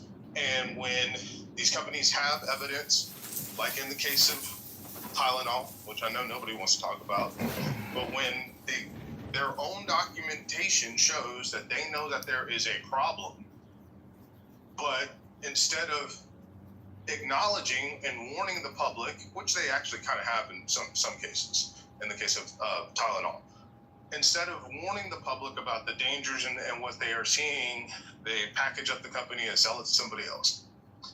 And that's what I think is sometimes terrible about corporate America and not trying to protect, this nation and our own government, which sometimes does not protect us. And people like JFK, as crazy as he is up there screaming about how bad JFK is dead. You mean RFK Jr., correct? Oh, RFK Jr. Sorry. Thank you, ma'am. Yeah, that's it. Of course, that's it. I put some ant traps down the other day. It has borax in it. There's no label on it saying that borax can be fatal. Should I be able to sue? Label on it that says "do just." Okay, under what?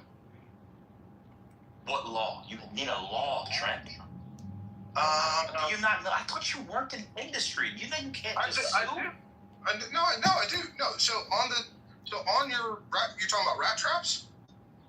It's an ant trap. Yeah, ant traps. It should have a warning that if ingested of what to do. It does not. Doesn't? Okay. So what can I sue under? What can I sue under? Well, it's not on the food shelf. Let me look at mine. I got some too. I want to see what mine says now. Now that you said that, that's a good point. Yeah. So stupid. No one's ever thought of these things but you until in Clubhouse last week. As if people don't know this. Like, this is like basic law, bro. Totally insane. I thought he said it'll come out of the FIFA. I mean, what? FIFRA? Oh yeah, FIFRA. That's right. Everything's under. He That's said right. it comes underneath. You guys didn't know that everything is covered under the Federal Insecticide, Fungicide, and Rodenticide Act? You guys didn't know that? No. I guess the anthrax would actually be. But you know, I cut myself the other day. Somehow I got a nick. I was opening something. I cut myself by a packet. It was a hard corner, and it started bleeding. And I got a bruise on my finger. I guess I should be able to sue because there was no failure to warn label. I'm looking at my ortho, and there's a fucking massive warning label of. Oh, that's on yours. Yeah. I don't mind. Huh. Is borax fatal? Can borax be fatal? I'm assuming so. Yeah. Wait, you're talking about FIFRA and you don't know if borax can be fatal? This app is insane. This app is insane. By the way, for those of you who are catching it, borax is exactly what Joyce fed Jonasi. Yeah, I bring it all home. Nobody can bring it home. Like Ban. Let me get in somebody's back channel. Put it in the chat. I said, Jonasi almost met his demise when Joyce hit him with the ball. Yo, Joyce is crazy. Joyce threw that shit on the right. Shit, though. That was one of the best looking plates of food I've seen on TV. One time. She made that thing look good, didn't she? It looked good. What that stewed chicken? I don't know what that was. Damn sure looked good. I can't believe the doctor went along with it. Look, the things people do for money. Money, money, money, money. He said, Jonasi had a heart attack. He said, okay. He took that brown, but why all the African movies put the money in that brown envelope?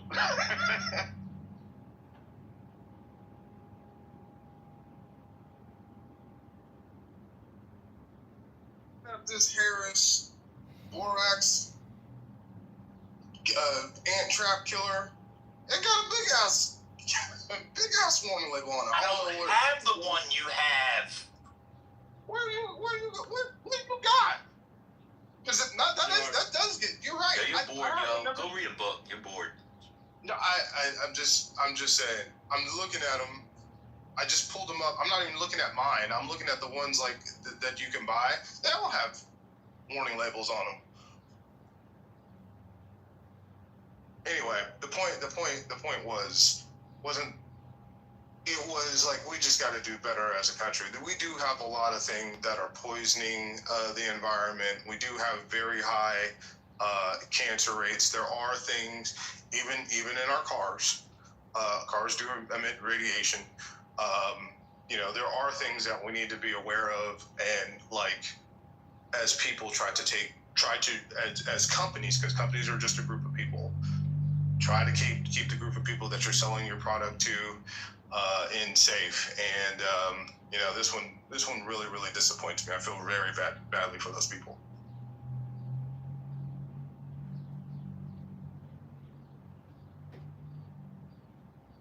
You understand? Where can you give us the studies? Where can you give us the conclusive stuff? So we can't go by. Just so you know, for multi-billion-dollar lawsuits and policy, we can't go by everybody knows. So just drop in the chat for us where you have the definitive proof. So I'm not saying it doesn't exist. Just drop it. Because if it's just everybody knows, we can't use the Phaedra Parks School of Law, a body of law. I don't know if that's predictive law or casuistic law. We can't go by the Phaedra Parks body of case law, so it would be casuistic law, to say everybody knows. So just drop it in Yeah, just give us 3 definitive studies or overwhelming studies where we have it. Because I've been looking since you talked. I can't find any. You know, that's one more thing. I'm glad you said that. You notice that when you use, especially AI, the very first thing. I'm not using AI. No, I'm using AI. Absolutely. Well, I'm not using AI, so don't say you're using. Yo, do you hear do you hear the language? You just said, do you know you're using AI? I'm not using AI. Okay, I was using AI. I apologize. Don't move away. No, don't move away. Just give us 2 to 3 studies. That's all. I'm not saying it doesn't exist. Just give it to us. Okay, I'll throw them in the chat.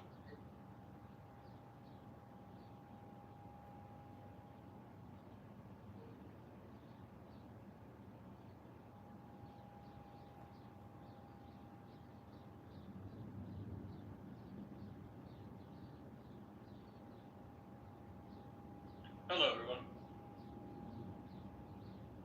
Hi, Neil. Hello, Neil. Hey, Neil.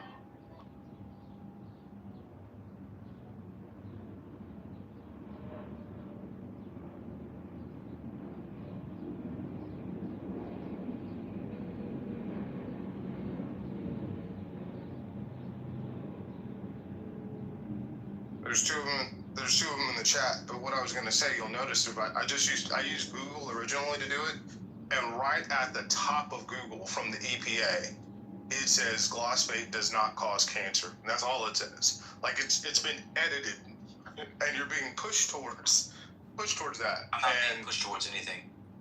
No, I'm telling you that it's being pushed towards that. There is a reason that the algorithm is pushing towards the EPA saying glyphosates do not cause cancer. This is one of the dangers of when your government and people inside your government Hold on, Trent. Just we don't need to do the meta. So what are these studies saying? I don't know. I just pulled them up first 2 I could find. I'm gonna look at them. No, I asked you to give. What?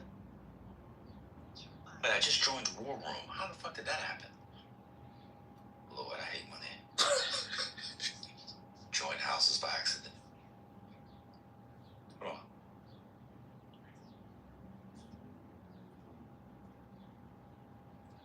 So one of them is rats, right? Oh my God, Trent, you gave us a study on rats. Yeah. Because they used it on rats to show what it would do with humans. Are you joking? You can't be serious. No, I'm not joking. Oh, so whatever happens to rats in a lab happens to humans? They often use rats as a way to find what causes cancer. Yes. Wait, are you actually being serious? You think that this is dispositive? Wait, are you joking? No, I'm not joking. No, yes. Rats and other types of animals are often used as test cases to figure out what the reaction is, if something's causing a neurological problem. Yes, but unfortunately for the rats, they are often the best of cases. So you're saying that rats and humans are so biologically similar that if it happens to a rat, it happens to a human? You said neurological studies. It's not. Yeah, well, they often do use them in neurological studies. Neurological studies. They've used the rats in the cases of I can't say it, Tylenol, acetaminophen, to show that the neurological development problems. Yes, rats are close to us genetically. That it's not always 1-to-1. But if something causes cancer or is toxic to a rat or a dog or a chimpanzee, it's like So can I ask you something, Trent? You can't say or a rat or a dog or a chimpanzee. Yeah. They're all the same. Well, they're all. Like, that was absurd. Okay. So Trent, let me just ask you something. If I give a rat the amount of, let's say whatever it is, glyphosate that I would give a human, is that, because that's what they did in this study. Don't you see that could be a very significantly higher dose in a rat than it would be in a human? Yeah. So that's why you don't just use rat studies, because you have to then you can't just extrapolate, because that's what a lot of them do. They basically sort of say, okay, we gave this rat this dosage, but the dosage is really important, right? Correct. Okay, so but that's why also your study doesn't go to where you want it to. You don't like the study? That's fine with me. But that's also why you have multiple. We have multiple cases of humans with the same type of cancer, I can't say it, lymphoma. Same type of cancer that are in the same line of work. A lot of these people are landscapers and use the same type of. What are you talking about? That's what the class action is. How many is in that? That doesn't tell me anything. That's numeric. So what is the numerical significance? So not only are you a zoologist, not only are you a biologist, neurologist, you're also a demographer and statistician. You know, you like to talk about me like I act like I know everything. Do you know you're the one in here who acts like you know? Do you? I just want to. This is a meta. I apologize. Trent, do you know you act like a know-it-all? To be honest, do you know you do that? I do know that. But yes, okay, sure. All right, cool. So let's go on. I got. Oh no, that's going on. So you gave me a study for rats. Cool. So you gave me a study for rats. Yeah. And somehow that trumps all the other studies that people have done with humans. No. It doesn't trump all the studies, but you take everything in correlation. And there's thousands of these people. What do you mean in correlation? What does that mean to take everything in correlation? Okay, so it happens in rat. Wait, what does that mean to take things in correlation? Break that down. Okay. So if rats develop a certain type of cancer, right, with a certain type of doses, and then you notice in humans that are all doing the same type of work, right, that they are more often than not getting the same types of cancer. You can surmise based upon. You don't have to give little children glyphosate to see if they develop cancer, because that would be mean and unusual. But you can surmise just based upon that hey, maybe that's there's how something science works. You can surmise. So let me ask you a question, Trent. Let's go to. Yeah, that's how we figured out. I got you. Yeah. Are there any metabolic? I'll just go through some basics. Are there any metabolic differences between rats and humans? Humans, yes, absolutely. So, okay. What about organ function? Yes. Yeah, 100%. What about immune response? Yes, absolutely. Okay. So how can I then just take what happens in rats and translate it to humans? You can't. That's not only the that's why I gave him all. There's two studies. I don't think they were both rats. I don't think the George Mason was the second one, the same one. Oh, well, again, but we're taking. I don't know. I didn't read it. I didn't have time. No. Let's stop. Let's go to the other one. You can't cite something and then say I don't know what it was. I didn't. You said give me something, and I got you something. I want you to give me something that you knew about, not just Googling. You didn't even know it was rats. Now you're defending rats. Hold on. Trent, let me ask you a question. Hold on a second. You're from New York. I want to ask you this. Trent, hold on. Real quick. What's the success rate of pharmaceuticals and therapies that work on rats for humans? What's the success rate? What do you think? No, I very low. But based on what you said, over 50%, right? Over 50% what? If it was successful on rats, it'd be successful on humans. Because you said you could just correlate it. Oh, no. And they shared it. You mean no. I wouldn't say that. Just because your whole point. Wait a minute. Okay, now I'm confused. I thought your whole point was rat models are so similar to humans that we can extrapolate. And so if we can use it, 1 second, if it shows it in rats, it would work in humans. So if it works in rats, it works in humans. No, you just said two different things. Okay. No, I didn't. Sort of. I said if it causes cancer in rats or animals, usually it can cause cancer in humans. Now, there is a difference when you said if there is a successful animal trial on when you said successful, that's like a successful vaccine. If there's a successful vaccine on rats, does that mean there's going to necessarily be a successful vaccine on humans? No. I'd actually say that's probably pretty low. Again, your claim was you can take a rat model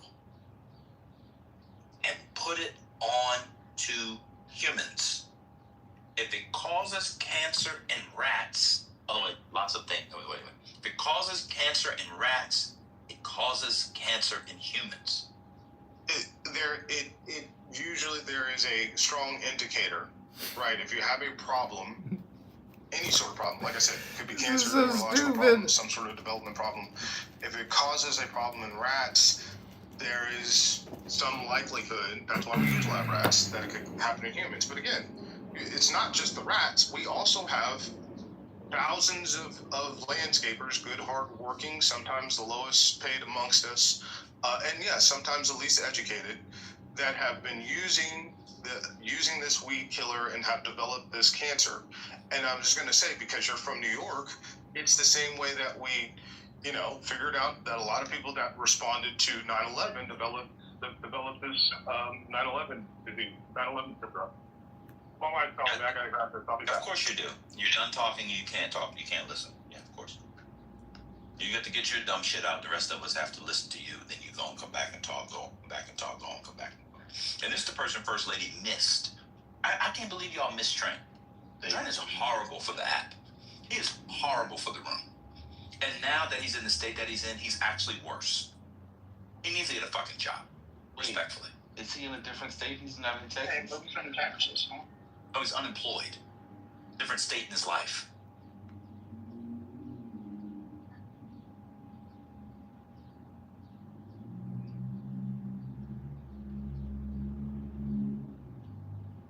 I thought that would give him more. It'd be expensive. No, a little bit more. Share a little bit.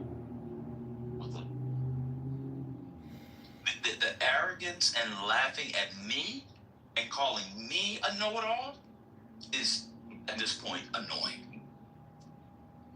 He can't read a book, admittedly. And wants to lecture other people.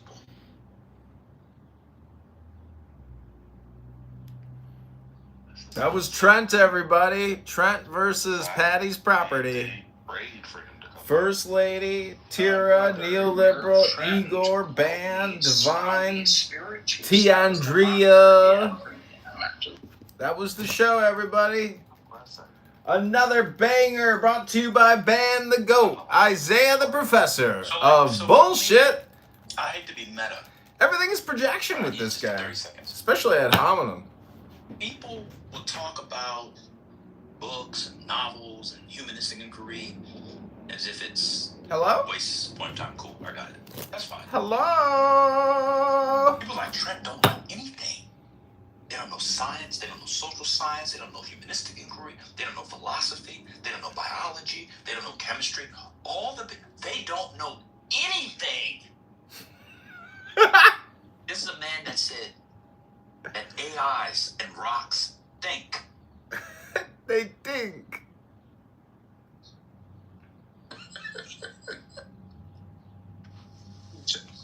Don't also forget, he said that the alligators have a consciousness, a moral.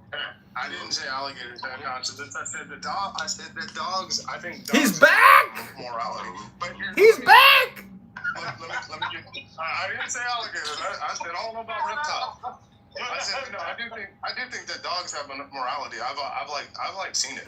But let me just say this. It seems morality. So dogs have a sense of evil. Where did dogs acquire their sense of evil from? I have seen dogs not attack kittens. And yeah, so doesn't mean it's more. So, Trent, can you just answer? Trent, can you just answer the question asked of you? It's really hard to follow the conversation. Dan asked, wait a second. Dan asked you, where do dogs get their sense of evil from? That's the question, sir. Why can't you answer it? The original question was a sense of morality, and I think the last question asked of you was simple. Where do dogs get their sense of evil from? That's the question. I didn't hear that You question. didn't hear that because your lips were moving and your tongue was still wagging because you're not interested in listening to other people. You just want to run your motherfucking mouth. And some of us are sick of it.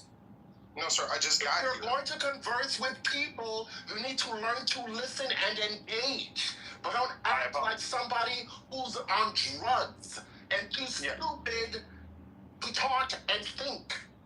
Yeah, I apologize. You don't need to apologize. You know what's really bad? A few moments ago, I was thinking, I wish Trent were more like his mother. She's reasonable. She speaks in sentences that are beautifully conjugated, but her son, in contrast, is a moron. That's what I was thinking. But he looked good in the suit. So hang on, I already told you to drop 15. I already told you that. So don't talk about how you look too good in the suit. Okay, hang on real quick, because I got something for Ben.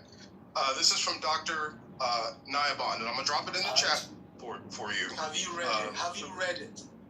No, I haven't even read the entire why thing. Are you dropping it? Because he was just interviewed on PBS, okay? And the question is, it was from Geoff Bennett. It says, so Roundup is one of the most widely used herbicides in the country. What does scientists tell us about the potential health risk? And this is what Dr. I just told you a moment ago. But if you're using anything to support your argument, at least do us the courtesy of knowing what your evidence is about. I can read fast. So Dr. Yeah, you go read it. Go read it. If you support your argument, then put it there. Yeah, let me read it, my man. So Dr. Chana... No, I'm not saying read it to me. I'm saying you read it. Okay, I'm going to read it out loud. No. He don't want to do that. No. I've already read it because you've been talking. So let me just tell you what... No. Just... oh my God. No. Okay, so we've learned a lot about Roundup and its active ingredient of glyphosate over the years. The article that you need to discuss with us is the article that you published in carpro.com. I want to know how many times you read that one before you signed off on it. That's what I want to know. Hang on, I just put it in. I just put it in the chat. It's from PBS. It happened 4 days ago. Let me just read this top line from Dr. Chadi Navan. He says, we've learned a lot about Roundup and its active ingredient glyphosate over the years. Mainly, it's linked to carcinogen and the ability to cause cancer and specifically non-Hodgkin's lymphoma. The International Association of Research on Cancer in 2015 labeled glyphosate the main ingredient of Roundup as a probable human carcinogen based upon published data, peer-reviewed literature, and based upon animal studies, toxicity studies, as well as epidemiological studies. So we know today in 26 way more than we knew back in the 70s. Can I ask you something? Is this man was he an expert witness against Monsanto in all three of the trials? Has he published a book about the toxicity of this drug or this pesticide? Yes, the answer is yes. It's right in the beginning. You didn't even read the first two paragraphs. So does he potentially have a bias? Yes, because he's published a book and he works for people who are opposed to Roundup. Got it? So I am not saying, I don't take any, look, I don't know anything about the actual arguments in terms of scientifically, but what I'm saying is you're saying, look, this guy appeared and he said this as if it means something, but he is the guy who basically is working for the plaintiffs on a lot of these trials, and he has this particular bent, correct? I wouldn't necessarily. So I understand what you're saying, Tara. He is a doctor with the University of Chicago on lymphoma. He is an expert on the studies. Yes, I get he's worked as a plaintiff or expert witness on the case, but I don't mean that means that he's helping against phosphates. You know, Wait a minute. So you just called out Monsanto and all the big corporations for being biased, for not wanting to pay money. But the man who's stand to make money, he's not biased. So bias only go. This is what's frustrating. We all hate Roundup. But your arguments are condescending, uninformed, and incorrect. poet to the nth degree. The case was not about whether or not glyphosate causes cancer. It also will not decide anything about labels for AI, because it's about FIFRA. Now, do you know what FIFRA is? I still don't know what FIFRA is. I haven't looked it up. Exactly. Let's change the conversation. You're not listening to us. That's what the frustration is. You're not actually having a conversation with us. You're just using us impetus to say whatever the fuck you want to say. I'll stop talking to you. You can go and say what the fuck you want, because you're not actually in a dialogue. It's very rude, man. It's insane. I just have a question. We've said what FIFRA is now 4 times. And we've said what the statute is. People have written out in the chat. I said it twice. You're not actually listening to us. And you guys should, you guys do whatever you want. But people continue to engage Trent. He's not listening to you. He's doing his own thing. No, I'm with you. I understand why, but you asked about what people had said about Can I ask you a question, though? I literally, I spent 1 minute or less reading the first 2 paragraphs of what you posted, and I knew more about this guy than you did. So let me ask you something. Don't you think at least you owe it to the stage to spend 2 minutes reading something that you post? Because I found this out. It's in the 2nd paragraph. It talks about who he is, what he is, and his book. And I'm not expressing any opinion on Roundup right here. What I'm trying to say is, wouldn't that at least be the minimum that somebody should do when they throw something, in the pail or the nest or whatever we call it? Yes? Yes, ma'am, you're correct. Hello? I should have been more diligent and explaining who he is. Let's talk about the Carpro article real quick. Can you share the article and the study on the landscapers? Because I'd like to see the outliers on that study as well. That's one thing I'd like to see, because landscapers are exposed to many different chemicals, emissions, things of those nature. So I'd like to see how they got the correlation between Roundup and the landscaper, with those factoring outliers in the study. Just real quick for us, it's not a landscaper, it's landscapers. It's thousands the of them. Landscapers are exposed to many different emissions from the from anything that they use, CO2 emissions. There could be other chemicals that they use, such as fertilizers, other things that they're exposed to. So I'd like to see in that study how they factor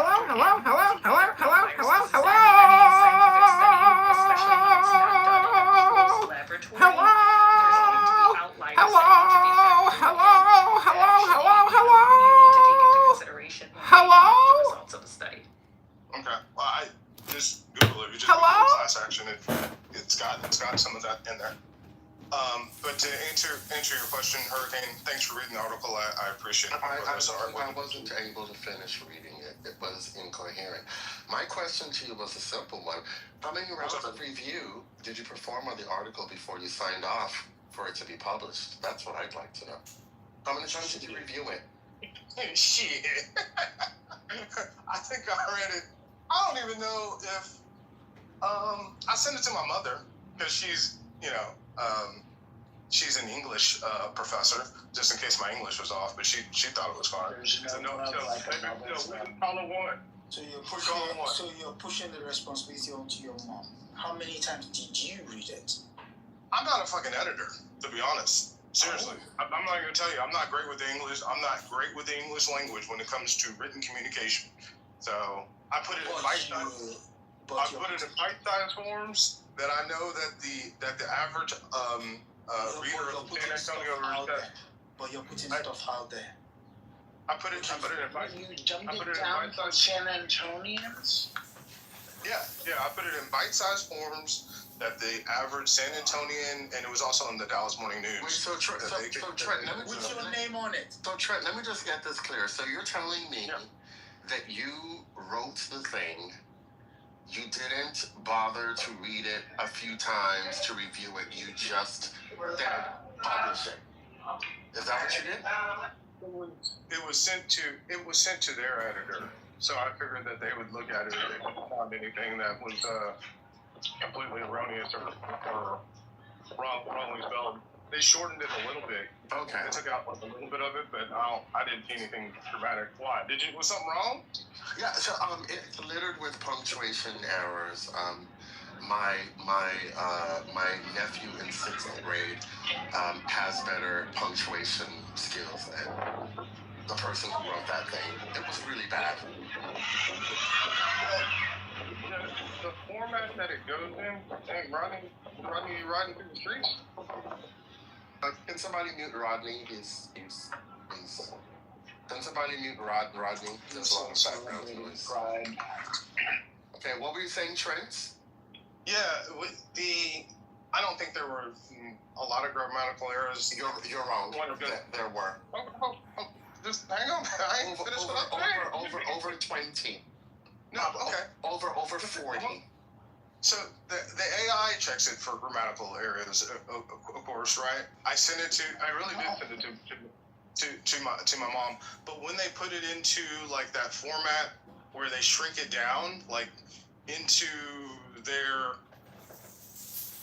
you know what I mean, when they shrink it down to like mobile format, I can't say I do see articles get changed, but thank you for pointing out. I'll try to do better one.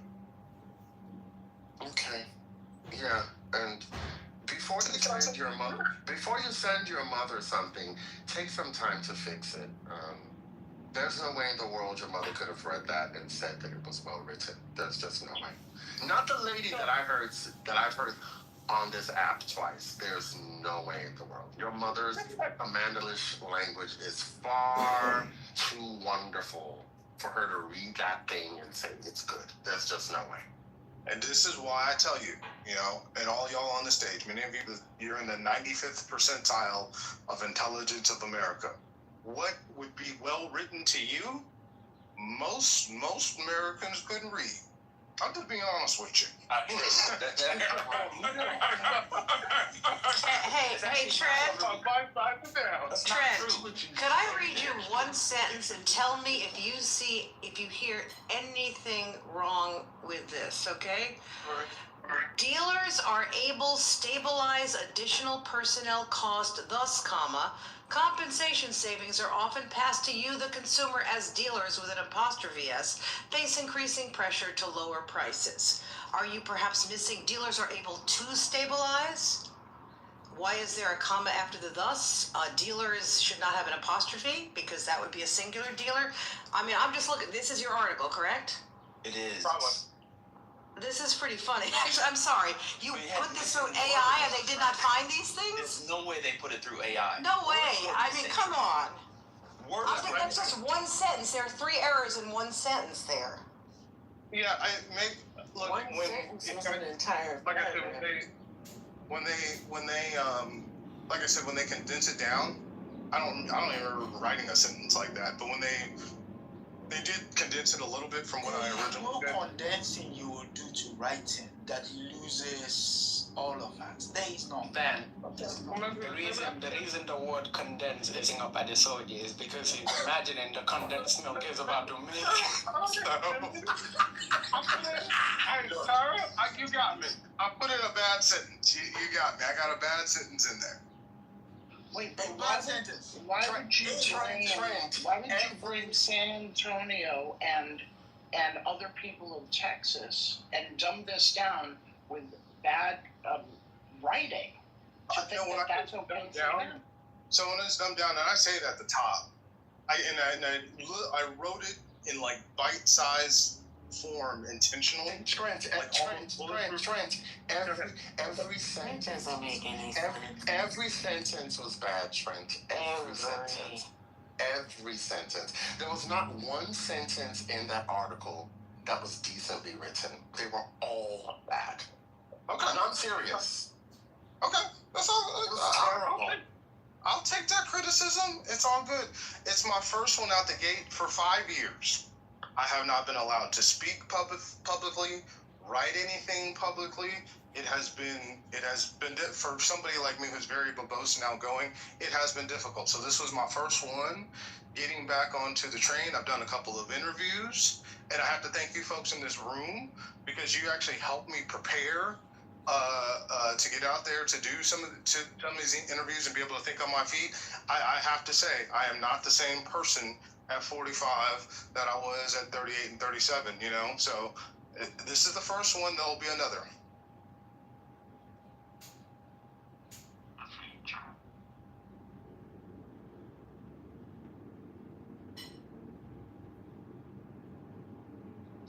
I don't know if they announced it yet. Let me go look. If the SCOTUS is tomorrow, or is it? Tomorrow's supposed to be the last day. There's supposed to be birthright and transgender athletes and one other.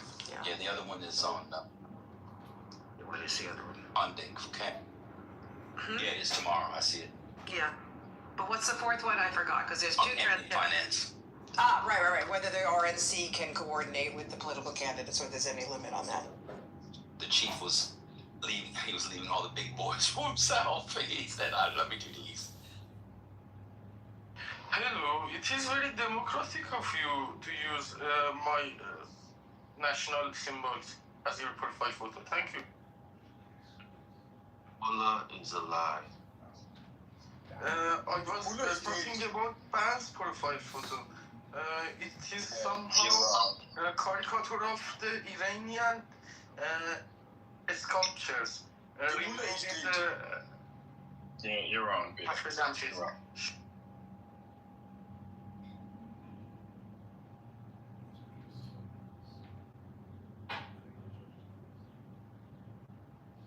And Ben, you're right. The Trent show does suck, but we have established that there are there are rat trials.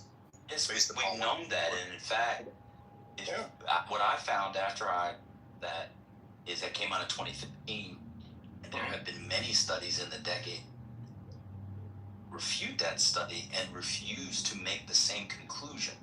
That's how science works. And so, but they're not all paid for by Bayer or Monsanto. Like, there are actually people who just do it. But you can't bring in a person who was on the side of the case and pretend he's neutral, but the other people aren't. That's But true. you didn't say that. But you Didn't know that because he didn't read the first paragraph, which is insane. You're right. All right, well, we're asking you to not come in and act arrogant and a know-it-all when you admittedly don't know anything. Just kind of chill out, man. But you know what? It's just kind of chill. Oh, okay. I'm leaving. You have a good day. I appreciate So you came back in to change the room to what you want to talk to. Now you're leaving. Yeah. Bye. Bye. You won't be getting back in, though. He also motherfucker is very rude. He misspelled Lucille Ball. He misspelled it's. This is unbelievable. I'm sorry. I'm reading this. I'm laughing. Lucille Ball. No, he did not put this through AI or anything. And his mother didn't read it either. No, there's no way. His mother would have known how to spell these things. Oh my God. God, I almost was gonna be like Hurricane, be nice, but he's actually very rude. But he gave it to his mommy. Like, what the fuck? He gave it to her after it was published. Exactly. To give you. And if a black person doesn't have the ability to show a bank that I will repay you, the bank is never going to extend you a line of credit. So it's cool to have cash, but credit rules this country. That's why we so far in fucking debt. So until we learn how to pimp the credit system, we're always going to start 10 steps behind. Let me ask you a question. Other than that, we're good. Let me ask Brandon. Let me ask Brandon a quick question. I was just asking him. Oh, I'm sorry. Go ahead. Yeah, just real quick, Cap. So Brandon, financial literacy, would you consider that more of a masculine area or a feminine area? Masculine for sure, because 9 times out of 10, the man is the one that's making the money. Like, the woman may pay the bills, but you have to have a say-so into it. And like, for black men, those conversations in the barbershop should also include financial literacy. Most of them don't have it, though, Brandon. Okay, so this is the point I'm trying to get at. So again, that's a masculine arena. When you're looking at the black community, who runs our community, the men or the women? The women. Oh, actually, the women. Okay, so here's the thing. Another question: who holds the most debt? in this country between men and women. Black women spend more money than anybody in the country. Cap, you guys No, would you agree with Cap, Brandon? Would you? I agree with you. Right. Women have a spending issue, but I will say specific women hold on. Issue, bro. Hold on. Single black women, they spend the most. Get kicked to the goal. I get you. I get your passion, Cap. You might have got kicked out of the room by accident. You might have swiped out of the room by accident. But what I will say is every point that you're making to push back, the women are controlling households, women are overarchingly more in debt. But part of that, because you can cherry pick stats, part of that debt also includes black women are more educated than any other minority of women. So some of that debt that you're talking about, the being in debt, comes from being educated. So look at the quality of educational brand. Yeah, educated just means you paid a school enough money to hand you over a piece of paper. You know damn well. I'm guessing by the way you articulate yourself, you're college educated. Am I correct? 100%. Okay. Yeah, and you know damn well these colleges ain't performing at a collegiate level the way that they should be. What you mean? College it's as long as you pay that money. That school's getting their money, and you show up and turn something in. A degree. For most of these, you're gonna get a degree. And I'm not saying MIT. I'm not saying Harvard. I fully understand what you're saying. Average college that most of these black women are going to and so-called getting educated from. As long as you pay that fucking money, that school gets that money. You show up and you turn something in, you're getting a fucking degree, bro. But what I will push back on you, like what I will push back on you on that would say conversation, please, bro. Is education is pushed on women far more than it's pushed on men. So here's what I would challenge black men on. We understand that there's a double standard between raising black boys and raising black girls. It's a fact. The same amount of effort that we put into black women as young girls, you in turn have to put in black men. If you want a better quality man, you don't fucking grow that at 21, 22, and 23. But there's a caveat in that. There's a caveat in that statement, though, Sig and Brandon. If you add those brothers that are going to trade school, they included with the college brothers, it's almost equal to the women that are going to college. So it's not that these brothers aren't going to college or not getting some type of education. They're just looking at it in a different lens, which I can't even knock these brothers. But at the same time, a lot of that college shit, they're going to college for these degrees, right? And these degrees don't even pay out. Like they're literally going to be in debt. They're literally going to be in debt for the rest of their life. So again, if you missing this point. Like you got to understand. The problem in our community, like what he was saying, is women get guidance. Boys don't.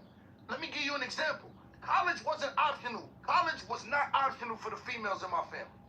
That it was set fast. The day they was born, it was set on the path. When we got to our junior years and senior years in high school, we had an opinion on what we wanted to do. And that's when most of my cousins ruined their lives. Because they was actually allowed to get an opinion before their brain actually did it. You understand what I'm saying? And what you gotta understand, bro, is that it all comes back to family structure. No matter how we can keep moving this goalpost, right? When you see these men being raised by women on their own, they are bound to be losers. Boom. That's the point. Yes, Captain. And that's selfish. Right. And that's womanly traits being a man. Like Brandon, how many times as a man did you learn when you was growing up that results is results and nobody give a fuck how you feel? You learned that early in life. Nobody. But I also would say I was raised by a single black woman, but she understood the importance of what it was to be a man. So, like, I think that the part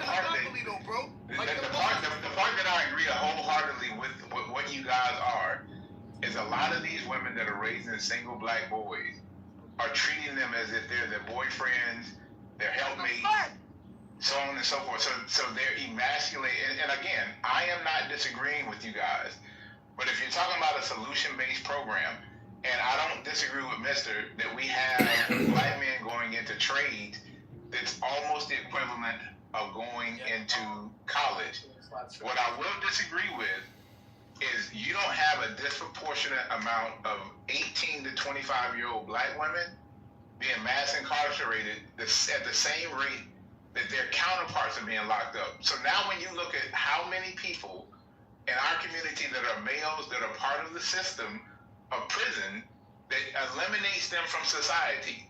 So when you talk about the breakdown of the family, when you talk about the disruption of the black community, mass incarceration, and then if I do my time and I get out, not having the ability to get gainful employment, not having the ability to go back to school, not having the ability to get, because now you have to depend on somebody giving you an opportunity and taking a chance on you, which hell, the college educated ones of us, they're not even given an opportunity and a chance to. Let alone a felon. So now, hold on, Captain. So now when you talk about those folks finding somebody that's willing to take a chance on them so that they can become a rehabilitated, reproductive person in society, like the conversation is much more nuanced than it is. This is why we're failing as a community. There's not another segment of men outside of the black male from 15 to 30 that deals with mass incarceration the way the black community does. But you gotta ask a question. The majority of these mass incarcerated black. You just said you was raised by your mom, right? Yeah. Let me ask you, are you married? Yeah, 25 years. So you are the person that ended the generational curse. 100%. But I knew I wasn't going back to the hood that I grew up in. Listen to what I'm saying though, right? Go ahead. It's not a lot of women without a man in the house that's gonna be able to do what your mother did. Let's just be for real. Right. I want you to understand that you're an anomaly. So I love what you've done with your life. You're a super smart and articulate brother, right? But like the reality of it is, most niggas that grew up in that same situation will be the anti-you. They'll be up here making excuses. They'll have kids all over the place. They'll generally be losing contributors to society. And what I'm saying is, the answer is family. That's the answer. Yep. Discipline, structure, self-confidence come from your father. And men provide that, right? Exactly. Love. Yeah. Huh? Say that again? No, I said, no, you're right. Men are the ones that provide that structure. Yeah, like when I see a boy and I see his mother yelling at him, I know he gonna be a beta male. Cause your moms ain't supposed to be yelling at you. Your father's supposed to deal with you. When I see a boy and they mother, and yo, you know the most toxic shit in the world, Brandon, is when these women tell their sons, you just like your father, and they pick the bum and fuck them. Like, that's toxic. Boom. Like, you saying my daddy ain't shit, but you was fucking him raw. Why was you fucking him raw? They can't answer that. They'll never, like, listen, I will tell you, all these women that got kids by niggas that they say ain't shit, if we ever get up here and ask them, how does an ain't shit nigga get the fuck you raw? They gonna say an uneducated nigga tricked them. And here's the thing. That's what they gonna tell you. They go to college and get an education to fuck niggas without an education. All the niggas with degrees in college with them, they didn't want to get with none of them niggas. They come back to the block and get a nigga, and then talk about a nigga integrity. Yep, and you got women with doctorates and master's degrees, Brandon, pulling the same fucking move, Captain. Yo, bro, it's the fact. You got a woman with $100 million that just joined the niggas harem. They fucking gay men. Like, we seen that with the trial that just came up. We seen that with these athletes. They'll fuck gay men. Listen, man. Most of these kids will never know that they were just an irresponsible night of drinking or their mother had them for a perceived check. They'll never know the truth. They'll just think that the father walked out on them. They'll never know that their moms was just fucking and just had them. The nigga never cared about her. He was never with her. It's just the truth. And when we talk about family structure, it starts with the choice of the woman, bro. We can't have kids. And that's all. If I'm a criminal and I got 3 baby mothers, and women keep reproducing with me, why you mad at the degenerate nigga? He clearly doing something that they value. Being ain't shit. And that's More niggas that ain't shit is gonna get pussy than a man that's on his purpose. And that's you know exactly what them niggas is doing. They giving them that dick. That's it. Correct. Right. I mean, here's the thing. So again, the crux of the problem is, and you talk. Sig, by the way, right? If you got a kid and you getting under $1,000, you make terrible decisions. You understand what I'm saying to you? I know that's gonna sound crazy to you.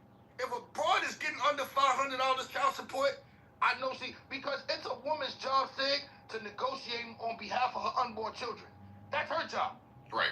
She negotiated your dad. So if your baby daddy ain't shit, it's because you ain't shit either. And that's the problem. And when we talk about the black community, Brandon, you talked about this incarceration rate. The majority of black men that are in prison right now, that are locked up and dealing in the penal system, they're not coming from single father homes. They're not coming from two-parent households.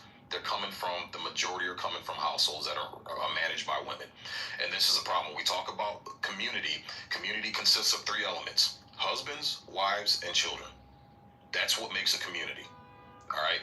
If we can't get our women to get into the lane of being a wife, then it's fucking pointless. Because here's the thing, you can watch. Look, I'm telling you right now, there's so much evidence out there. Body cam footage is I think is the best thing that's ever happened to this country, because it's showing the true colors. I watch a lot of body cam footage. I watch police interacting with black men. I watch police interacting with white men, black men. White men, white women, Asian men, Asian women, Arab men, Arab women. Even if you just break it down to police interaction between black men and black women, overwhelmingly, I see black men dealing with police. Most of them are calm. Most of them are cool. They follow orders. But when you see them dealing with the black women, the narrative fucking changes. It flips. The attitude, the disrespect, the non-compliance to authority, it's the worst with black women. So again, the issue is, and I want to get back to this clip because this clip really highlights what we're talking about. Before I go to dinner, I wanted to say one more thing too, right? It's a lot of male men that's going through mental health crises too, because it's this girl in your goo named Pretty Motherfucker, right? The mailman in her neighborhood is 4 different last names on her mailbox, right? He confused the mailman because that nigga don't know if he going to the right house. You understand what I'm saying? Imagine it's 4 different last names on the same mailbox. That ass, bro. Like motherfucker, I can't get my package on time because this nigga walking around the neighborhood like he finna rob somebody. Assalamu alaikum, Habibi. Come to Dubai. Come to Dubai, Habibi. Imagine when Christmas comes, like come to Dubai. They arguing about who got the realest daddy. Well, mommy was fucking your daddy when he was broke. Well, come to Dubai, Habibi. My daddy lived with mommy. My daddy lived with mommy when I was 8 months old. Your daddy was gone when she was pregnant with you. They having fights about who daddy is the bigger bottom. But which daddy got the biggest wee-wee? See, I don't know if they would know that, but I called the FBI on you. They're gonna shut down your car rental business and have you deported. I want to get back to this clip. Bye bye, Habibi. Take care now. Enjoy Pakistan. Have a good time in Pakistan with your brother in Vancouver, Canada. You're all going back to Pakistan. When it comes to financial literacy, men dominate in that field as far as disseminating that information down to the children. Being frugal with our money, right? When we talk about order, when we talk about discipline, when we talk about structure, this is the man's job. And if the man can't control the woman, and the woman is allowed to roam free and run free and float around here like a leaf in the wind with zero consequence and zero accountability, we don't have a community. And that's why we're having this discussion. It's because we have to be honest. You're going back to Pakistan. Habibi, come back to Karachi. What happened? Where you been? I'm in Pakistan. How'd you go to Pakistan? Motherfucking John Kitover. John Kitover called the FBI in California and Los Angeles, and they fucking deported me back to Pakistan. God damn it! I'm back in Pakistan. I'm back in Pakistan. They deported me back to Pakistan. I got deported to Pakistan. What happened, Habibi? Come back to Karachi. Hello? Hello? Hello? Hello? Hello? Hello?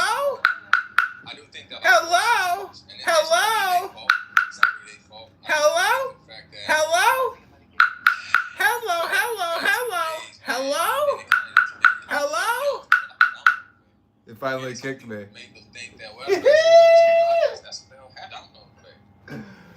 Ooh, that was a good one. All the stuff, it's a domino. You know what I mean? So I think that, and it's kind of the sad truth that a lot of our sisters have partaken of the wine. They drunk of the wine of the white supremacy to believe that anything that's close to whiteness, anything that's close to it, anything that's in proximity of it is better. It's going to produce something, and in the process, only produce nothing but brainwash and hatred for your own self and your own men, your own kids, and everything like that. But I'm gonna land not to really be too long-winded. I do think that when it comes to a lot of our sisters, and it's really sad that a lot of our sisters don't really have the emotional bandwidth, and they don't really have the basic emotional bandwidth when it comes to men, especially us. Like, I know I got a sister, and it's not every single brother, it's not every single case, but I don't really go through it too much at all, really at all. But I noticed that, from listening to other brothers speak and listening to other experiences and things like that, it seemed that hello, speaking to a homeless hello, person have no change, and cuss out a brother just for saying good morning. You know what I mean? And I think that it's really sad. It's really sad. It's depressing. At some point, it makes you think like, damn, what's happening to our nation? Now, do I get disrespected in a sense? No, I haven't really got disrespected in a while, really. Probably on this app getting cussed out, but other than that, I haven't really experienced nothing too bad. But I do think that, when it comes to our community and a lot of our sisters, man, a lot of them lack basic human decency, like basic human decency. They promote being a baddie. They want to be this boss chick type of woman, and don't understand that what's gonna get you taken serious is being that virtuous and being a solid woman, 10 toes down when it comes to your character. Now, I get it. Some women that have been that way, they may have got done wrong. I get it, but you shouldn't stop being virtuous just because one dude didn't handle you correctly. But that's all I want to say. Yeah. So I'm gonna get back to this clip, and then we can open up the floor for discussion. My bad, dog. Oh, no, you're good, bro. No. I appreciate your submission, man. Welcome to the stage, everybody. What's going on, Brad? What's up, Pepe? Welcome, guys. Good to see you. So, yeah, we're going to get to this clip, man. At any time, if you hear something in the clip and you want to comment, just open up your mic and start talking. I'll pause the clip. But this is, this is generally the attitude. What we're about to hear and witness is generally the attitude we hear coming from our black women, right? Not all. It's not every single black woman. It's not all black women. But this mindset is in a good number of our black women, and this mindset is being taught to these kids that they're raising in these households. There's no men to stop this, right? There's no men to counter the acidic attitude, the cancerous attitude that these women have, and they're passing on down to their children. And we wonder why we see our children in situations like Trayvon Martin, like Carmelo Anthony, like what's the young man's name that got shot by the Asian store owner the other week. This is why we're seeing our young boys. This is why Juneteenth, a celebration of Black liberty. We got Chicago, 30 shot, 40 shot, 13 dead. On a weekend celebration that's supposed to celebrate Black liberty, Black independence, Black freedom, and it ain't white KK members, it ain't white Republicans going into Chicago and then shooting and killing all these black people. It's other black people, and the majority of these people pulling the trigger are coming from homes that are managed and ran by women. Okay, so here we go with the clip. Excuse me, ma'am. What's the most beautiful thing about a black woman? Me? Okay, I like that. You might be on YouTube. Yeah, for sure. Why do you say me? I think a black woman, the beautiful thing about a black woman is we can advocate for ourselves. We're black, we're beautiful, we strong. We take care of a lot of shit without a man. We don't need a man for shit. So men was mad that we got jobs. The fuck? Weak ass nigga. If I'm not mistaken, the question was, what is the most beautiful thing about a black woman? How did we go from that to her insulting men? Does it make sense to you guys? Because I'm kind of confused right now. So you don't think black women need men at all? I mean, we need men for all reasons, all sexual reasons, but in all reality, we don't need no man. I didn't watch my mother be a woman her whole life. She didn't need Again, the young man made a great point. He asked a specific question, and she went straight to disdain for black men. And you wonder why these young black boys, and you wonder why we got 40 shot on Juneteenth weekend. You wonder why we got 75 shot on Father's Day weekend in Chicago and Shreveport, in Baltimore. You wonder why the illiteracy rates are the highest in our community. You know, when you go into these inner cities and these school systems, that if you look at these school boards, nothing but black women with doctorates and master's degrees running these fucking school boards and making the decisions for our local education. So, wait, can I say something to that real quick? Hold on there. I'll let go. She told on herself, though. You want to hear what she said? She watched her mother do the same shit. She watched her mother. I watched my mother be a woman. This is like I think you said it, like before you played the clip again. They raised by single women, bro. The men and the women alike. And this is what we get. And then you on with the degeneracy, bro. Because I guarantee you, if she don't have a kid, she'll be a baby mama within the next couple years. Wait, hold on, let me say this real quick. I will at least have this in her defense. I would say this. Number one, do I think every sister thinks like that? Absolutely not. Number two, we gotta also think about this too, right? If we was able to practice dick discipline, there should be no way in hell I'm busting in a side of woman that I'm not even about to take serious. You know what I mean? So we wouldn't even had this issue, right? Now I do get when it comes to the point, right? When it comes to the video, the way she was speaking, it didn't make sense. I seen that earlier. A couple weeks ago, I think, earlier last week or something like that. I seen the video and I was like, oh wow, like he asked what is beautiful about a black woman, and she went off. Now I will say this though too, I do feel bad because I'm noticing even like my little brother and my little niece and nephew, like when they're in high school now, right? A lot of like my nephews, they're choosing to go to prom with either Hispanic or white women, and to me it bothers me because I'm like, wait a minute. And not even just that, even when I went to prom, right? I went with a Mexican girl. I really wanted to go with the sister, but I was too scared to ask her. I ain't gonna lie. She was fine as fuck. Why were you scared of the black woman? You weren't scared of the non-black women. No. Wait, hold on. No. I get what you're. No. I'm not. Here's the thing. I'm not taking away from what you're saying. I get it. I'm just saying when we look at what's going on in our community, a lot of the young brothers, a lot of my young nephews and nephews. Don't glaze over that question, Roy. Don't glaze over that. Why were you scared? Why were you scared to ask the black woman, but you weren't scared to ask the Mexican? Okay, let me tell you why. Because realistically, I did not have any type of game to talk to her. I could have just said something. I didn't have the. So you don't need game for the Mexican. That's what you're saying. You don't need no game. Stop. Shouldn't you be good being enough? Wait, hold on quick. I'm gonna land my plane. With the Hispanic lady, we was actually already friends, right? So it wasn't really like nothing. Because I really wanted to go with the sister, but she got asked by somebody else. But when we went to prom, I seen her. She wasn't really dancing with the nigga. I'm like, why the fuck did you go with that nigga? But I was too scared to say something. So it's my fault for not speaking up. No, dude, you're not seeing it, dude. Like, that she was not even hanging with who she was going with is a sign that she was a bad chick. She's not really loyal to the person who asked her to go. Put effort in. You're not seeing that? No, but here's the thing. After prom, though, after high school, we started talking and hanging out. I told her what the deal was. She said you could have said something. And I was just too scared. Shit, you know what I'm saying? But, I'm gonna stop talking. Go ahead. I'm gonna tell you why. I think that the clip. Yeah, I'm just gonna say this. No, don't stop telling on yourself, Roy. Keep going. Don't be up. Anonymous. That's why. Yeah, Anonymous has been waiting. Go ahead, Anonymous. I'm gonna say some of the points you're making I agree with, or at least they have something worth the discussion. But this clip doesn't really get at it. It's just because she sounds like she's a hood. You can find a hood dude who's going to misrepresent what us brothers are really talking about. And you can talk to get some of these country folks that's going to sound crazy and make the white people sound crazy. So I just don't, when I got to hear that clip, I don't hear a representation of most women that come and count there. I mean, if that guy is going around trying to find somebody who's going to make him go viral, so he might have came across some people who gave sensible answers. She the one who gave the most interesting answers that would make us have a discussion and his thing get more views and get more money. So I'm just saying that I agree with your point, but I agree with some of the points. I just don't know if that clip is really going to capture what really is going on in the community. No, and that's a fair point.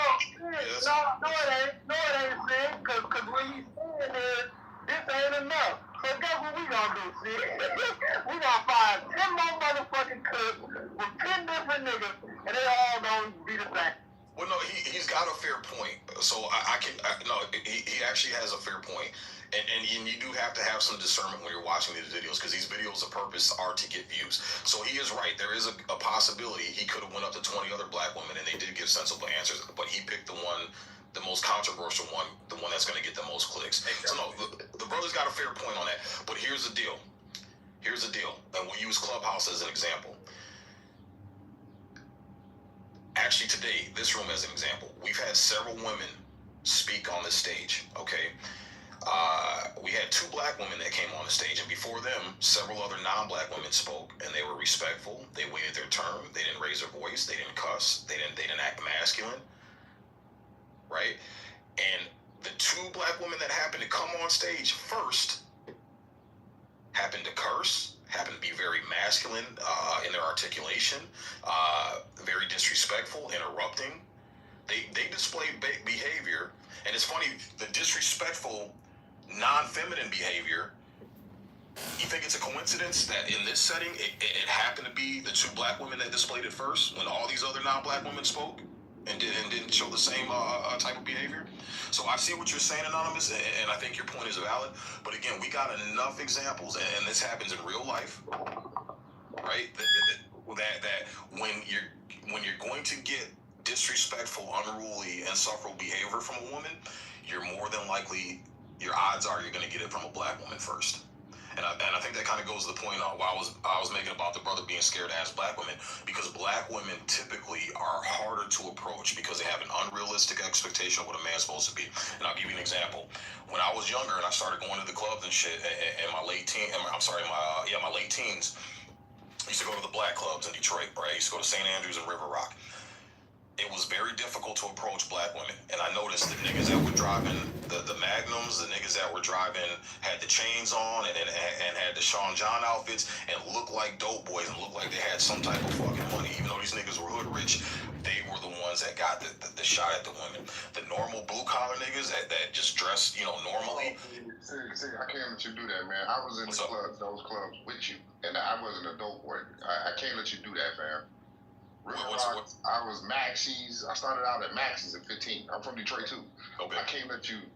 Was the dope boys winning? Yes, but regular niggas was winning too, because I was winning. We was winning. Me and my niggas was winning.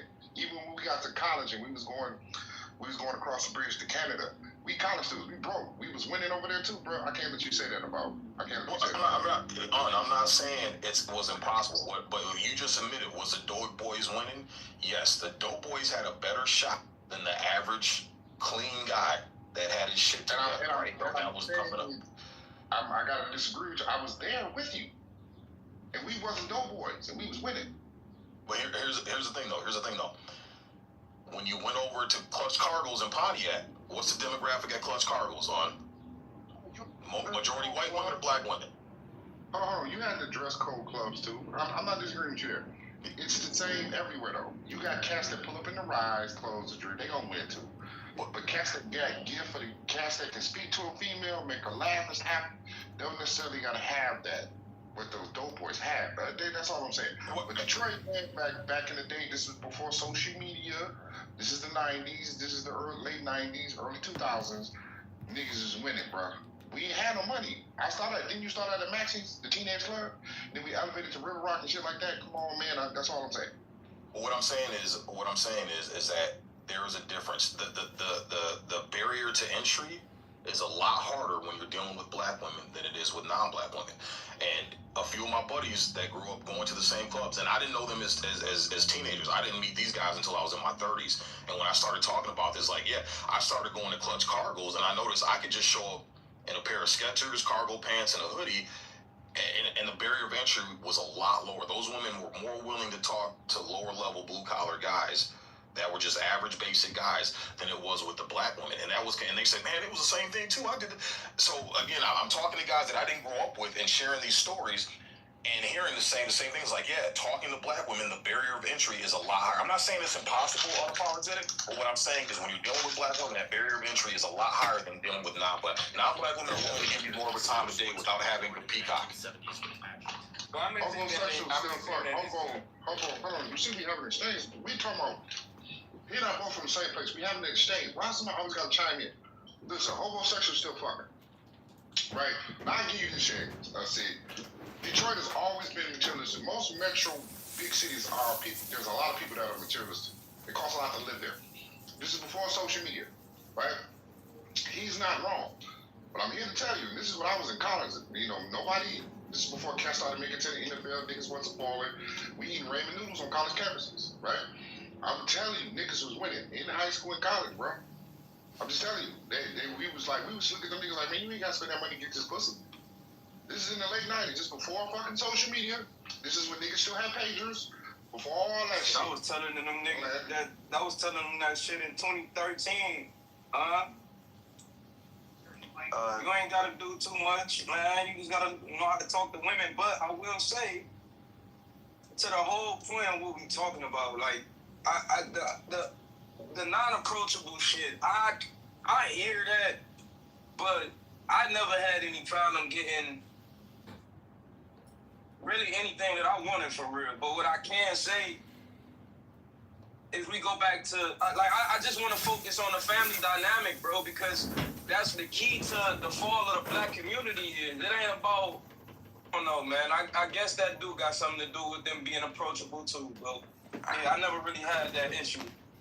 I have a different spin on it. Sorry to interrupt. 1 sec. I'm so sorry, Sick. Can you check DM, please? Yeah, I'll check DM. Yeah.